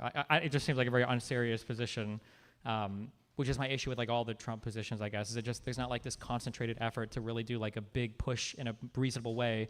Like you say, like he relies on his policymakers. I think in Trump 1, I think you could say that. In Trump 2, he just picked a bunch of like, it's mean, but I would say retarded sycophants who are wholly incapable. Like I think that, I feel like if I was Kristi Noem, I would self-deport. If I was the Department of Homeland Security Secretary and somebody asked me what habeas corpus was and I didn't know the answer to that, I would just bury my head in shame forever. That would be like...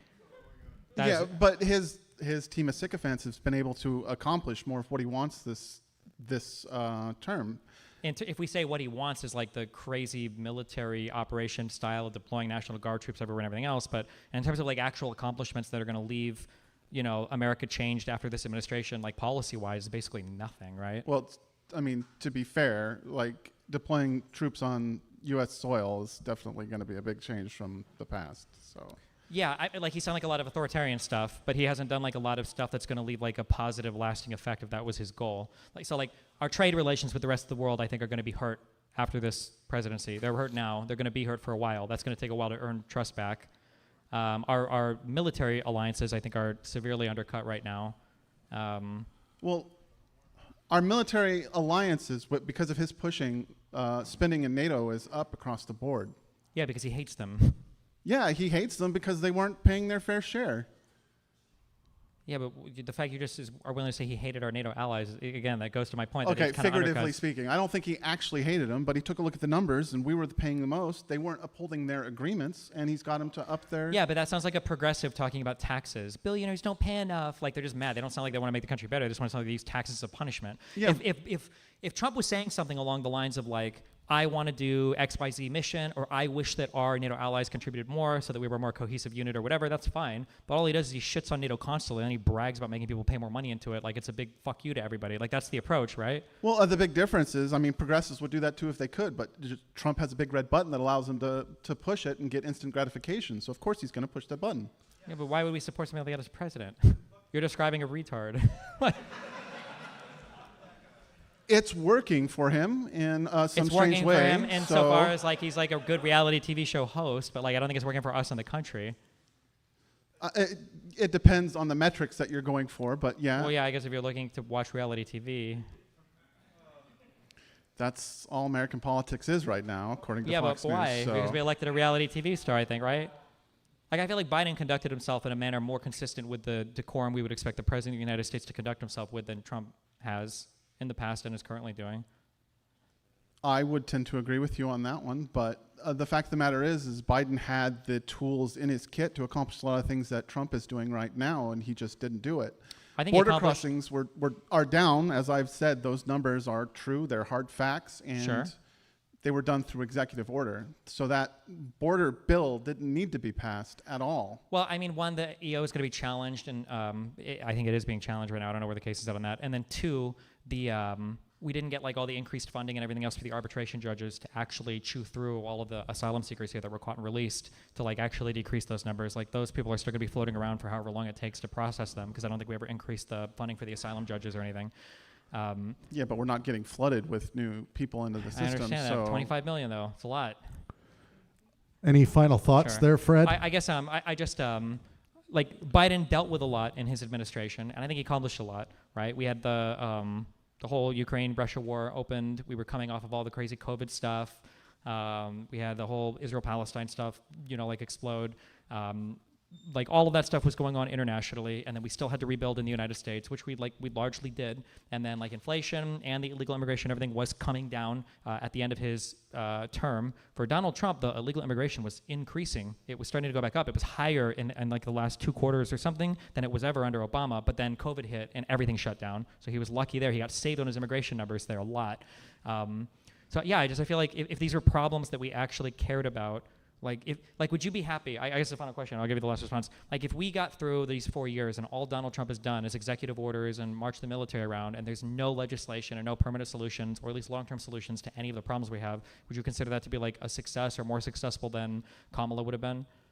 No, absolutely not. I think that that's a first step, and he needs to basically take the rest of American policy more seriously in order to become a good president. But immigration is a deeply personal issue to me and my family, and he has made real gains in it, although I have to take a look at what he says realistically as well. Sure. But holistically, if we were to examine his entire presidency, he has to turn some things around, absolutely. Okay. All right, Thank you. everyone, please put your hands together for Fred. Great stuff, Fred. And keep it going for our final debater of the evening, David.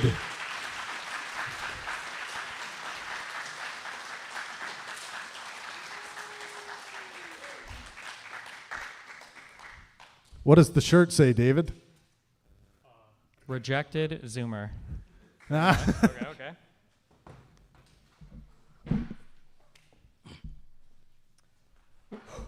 Very nervous. You're good.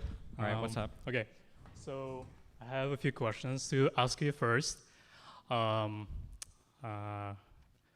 So would you say that it's accurate to model humans as it's helpful to model humans as more complicated chat GPTs with like more modalities? Morally complicated chat GPTs? No, a little more complicated chat GPTs. More complicated than chat GPTs. Fuck, I don't know. Maybe, I guess. Like if you want to understand how people learn, for example. I don't know. Fuck, why? I need to know where you're going with this, because in some ways I might agree with this, and in other ways I might disagree with this. So I'm not maybe, sure. okay. Yeah. So I don't want to preempt. The only reason I say is like, so for instance, like if you say like, are they complicated when it comes to like learning? I mean, to some extent, like we know how people learn like skills and things. Like that's a pretty well established thing, right? So that's very people simple. experience things and then they basically get trained on them, and then throughout their lives they can fine tune those. Sure, feedback, positive reinforcement. You'd see the results you correct for behavior. Yeah. So in some ways humans can be more complicated when it comes to working through like complex problems or emotional things or whatever, maybe versus ChatGPT. Yeah, but like there's more detail to it, but largely it's the same principle, right? We like get a lot of data and we learn on that data. Sure, I would say similarly, right? yeah. But I would say right now, I feel like I would lean towards humans are more complicated. Right. Yeah. But okay. Okay. Well, I didn't have to go the ChatGPT way. I could have just said like people learn And oh, anyways, so would you agree that the ability to learn diminishes with age? I don't know if I would 100% agree with that. Maybe to some extent. Like, have you ever seen like a person who's above 30 and like learned a language to a native level fluency who has never learned any other language before? No, not generally, but I would wager that a person who's 30 could learn a language faster than a baby. Yes, but the way they would learn, it wouldn't be the same. Like Correct. a baby, at the end of their learning, they would sound native. They would have an accent. The way they structure their sentences, it would be like the same as other natives, right? I But feel someone- like I think a person could, but I think that the reason why the baby appears to have the ability to do it faster. Yeah. I don't want to break your whole example on it, so we don't have to necessarily. But I think babies can do it faster because they literally have to sit there and brute force learning the language because they're sitting there like idiots who can't do anything else but like absorb information and do nothing. Like they're just. do you know how the brain learns information? In what way? So basically, All right, here, real quick. So I would say, like, a baby has to sit there and learn when words come, when they happen, how he figures it out. It just depends on what's going on. If you were a human being and you sat as a 30-year-old and you intentionally, like, immersed yourself in another culture, got, like, all the books that you needed to learn a language, and, like, put together a comprehensive plan to go from, like, start to finish to try as hard as you could, like, to be fluent in that language, I think that an adult could learn a level of fluency faster than a baby if it was an intentional approach. but it's not yeah. native level fluency. They would still have an accent. They would still. I mean, you could learn the accent if you did the full immersion. No, you it really wouldn't be trained. the same. You don't think Trust you could me. do it? You think No. it's literally 0% impossible chance. for a 30-year-old? Okay, I will give $1,000 to anyone who will find me somebody who's above 30, who has never learned a single language before, who can learn like a new language to native fluency. Sure. Yeah. Like- It's hard to okay. find because like most people would never at that age would never do like the full immersion stuff. No, Yeah. like there's a lot of people, for example, like rich people who, I don't know, want to find a new hobby, like maybe like try learning a language. But in any case, Okay. so the way people learn information is by forming synapses between neurons in the Neurons brain, and right? Yeah. And basically, when a child is born, they have a lot of neurons, but they're not connected with each other. And then I think in the first 2 years, they form like a shit ton of connections between each other, but the connection don't mean anything at that time. And as the child like experiences the world and gets new information, the connections they strengthen, and then comes pruning when unnecessary connections are removed, right? So like this is how you, for example, get better at jumping, right? At first, like you're very clumsy, and then as time goes by, you get better and better, and like your movements are more refined. So basically, the last wave of pruning, neuronal pruning comes, I think, like in mid-20s, right? Which leads me to my next point is that, do you know like the median age of new arrival immigrants in the U.S.? Of all classes. From all classes, from like start to like all different types of immigrants, like completely, or Well, I don't know the like exact breakdowns. Like I should have prepared that more, but like, do you know like any like in general? my ballpark guess would be it would probably lean quite young, like under 30. Yeah, it's basically 30, so it's Okay. past that mid-20s range, right? Mm-hmm. And next point is, would you agree that some cultures are better than others if you want to build a liberal democracy? Probably. Yeah, and most people who come to the U.S., they come from countries that are run by authoritarians, that are low on human development indexes and have a lot of corruption, a lot of crime, right? I don't know if that's true. If most immigrants legally are coming from those types of places, I could grant it for this. Okay, do you support, for example, immigrants from Latin America? Sure. And they have like a lot of crime, like a lot of countries where they come Sure. from. But I don't know if they come from. I don't know, like as a percentage, like how many of them come from there versus like European countries. I just don't know that off the top of my head. Yeah, but I'll grant. I'll assume it's 51%. I guess. For okay, purposes of okay. this term. Do you support what's it called amnesty for undocumented immigrants? As a general like solution to our current problem of having too many undocumented people, yeah. Right, right. Okay, so basically what I'm saying is that a lot of people who come here to the US come from like bad cultures for liberal democracies, right? And they come here at an age where they cannot really change anymore. And I think that in the long term, it can be really bad for the country because do you agree that cultures, when they interact, they exchange like, I don't know, behaviors or Sure. ways of thinking, right? Mhm. So like you would probably say that people who come here from, I don't know, like corrupt countries, they eventually become more liberal as they assimilate in the US, right? But this process is also, it's bidirectional, right? So natives, they affect the immigrants, and immigrants, they affect the natives as well. And especially when it happens in big numbers, I think it's really bad for the foundation of the country, for the cultural foundation, on which you know the democracy stands. Okay. Yeah. Okay, so I'm going to restate your argument, okay? So you're saying that the average age of an immigrant that comes here is going to be beyond the neurally plastic age of being able to learn new customs. Generally, they're coming from countries that have cultures that don't mesh as well with the United States concept of liberal democracy. Yeah. And that if we continue to accept too many of these people, you're going to create an overwhelming amount of people who are too old to learn our ways and come from countries that have like clashing cultures, and it's just going to like snowball into a bigger problem. Yeah, it's not Basically, yeah. necessarily a clash. Like nobody necessarily is gonna fight each When I other. say clash, I mean they won't accept it, and it'll be a transition away from what we consider a more ideal state of American Right, democracy. right, right. Like for example, some people, like people from corrupt countries, are more okay with corrupt practices. Sure. Okay. right? Let's say that I grant. There'd probably be a lot of parts of this that I might fight on if we had a Wikipedia and we were going to go through all the data or whatever. But let's say that I grant every single thing here. Okay. I'm going to ask a quick tangent thing. Do you think that the average person in China, do you think they're smarter or dumber than the average person in the United States? Well, you're looking at just one metric, which is like intellect, right? Mhm. But I'm talking more about culture. Sure. But I'm Yeah. just saying, like, do you think the average person in China, if you had to guess, is smarter or dumber than the average person in the United States? Let's say we measure by like educational attainment or something like that. It's hard to tell because China has a lot of people, and it depends like on how. I don't know what percentage of the population is rural. Like rural, yeah, for sure, Yeah. yeah. My guess, I'm pretty sure it would be the United States. I think pretty easily wins that. Yeah. Like I think it's U.S. Yeah.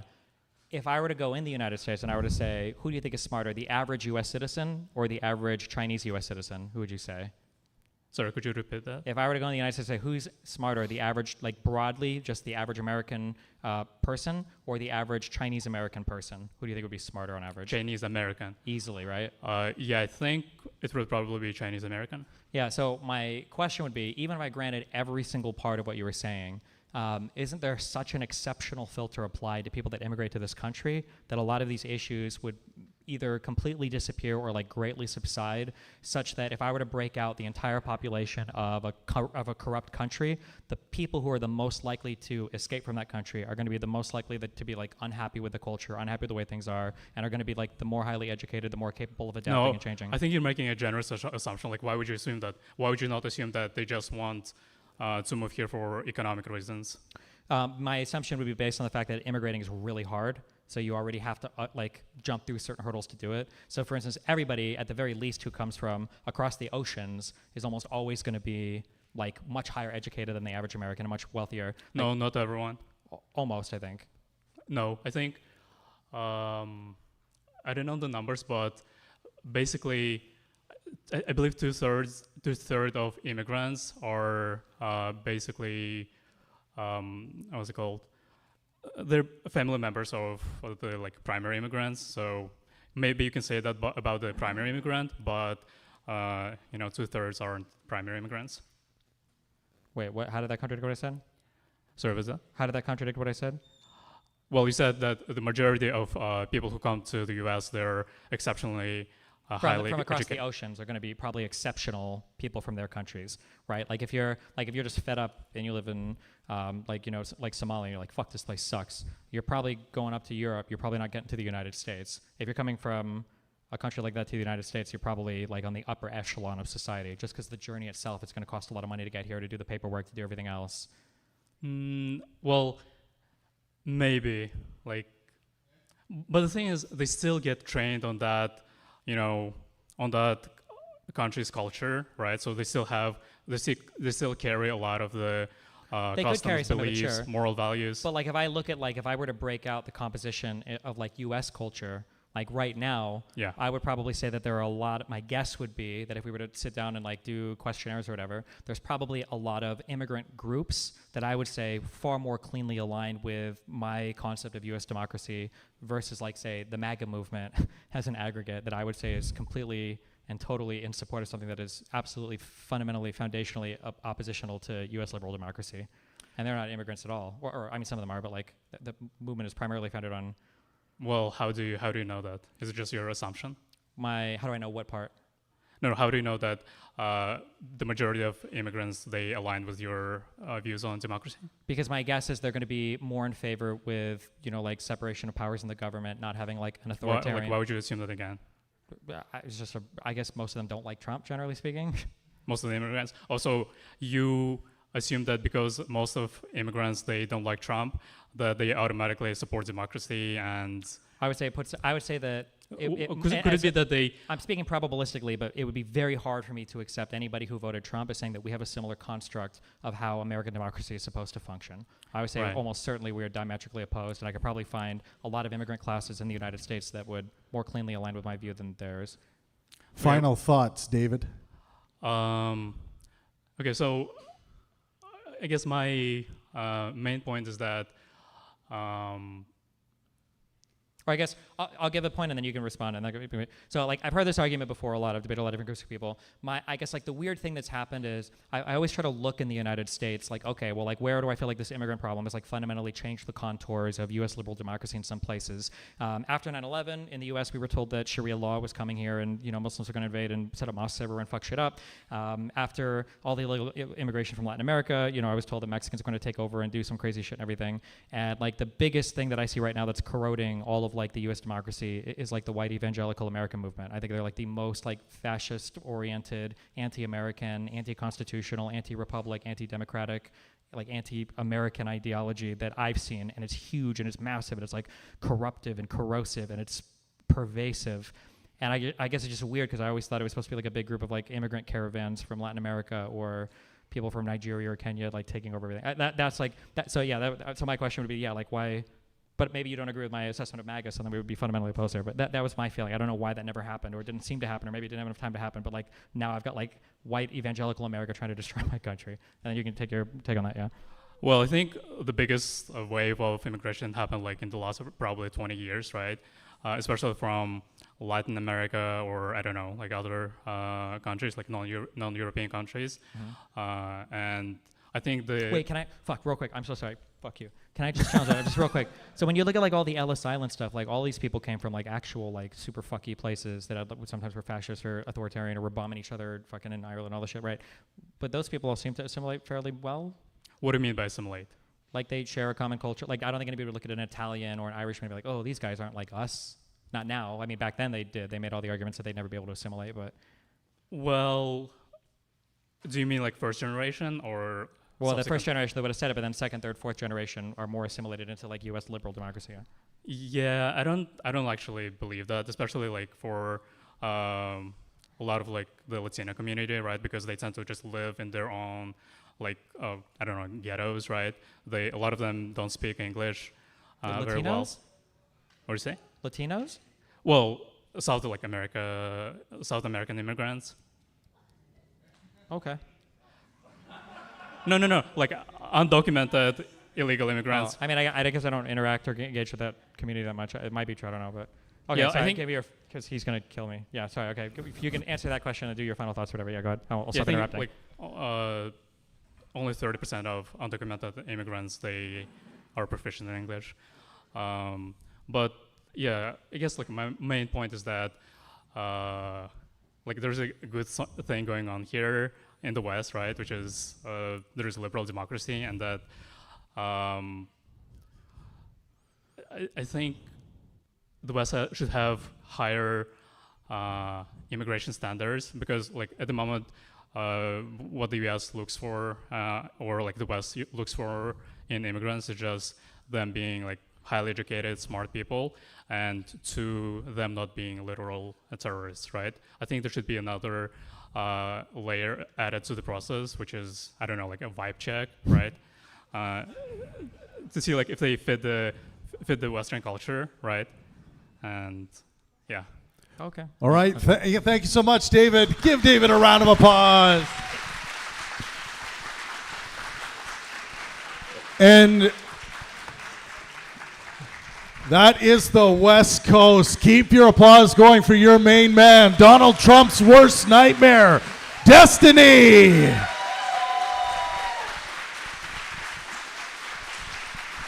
Thank you guys for coming out. We'll be doing poster signings, I think, in like 5 minutes. I appreciate you all. I love you so much. And yeah, where are we going to be set up at? Yeah, the poster signing line's going to start right here, you guys. Now we're going to move into the post show. Hopefully we'll turn a little music on. And be very careful of the cameras and all the cable, okay?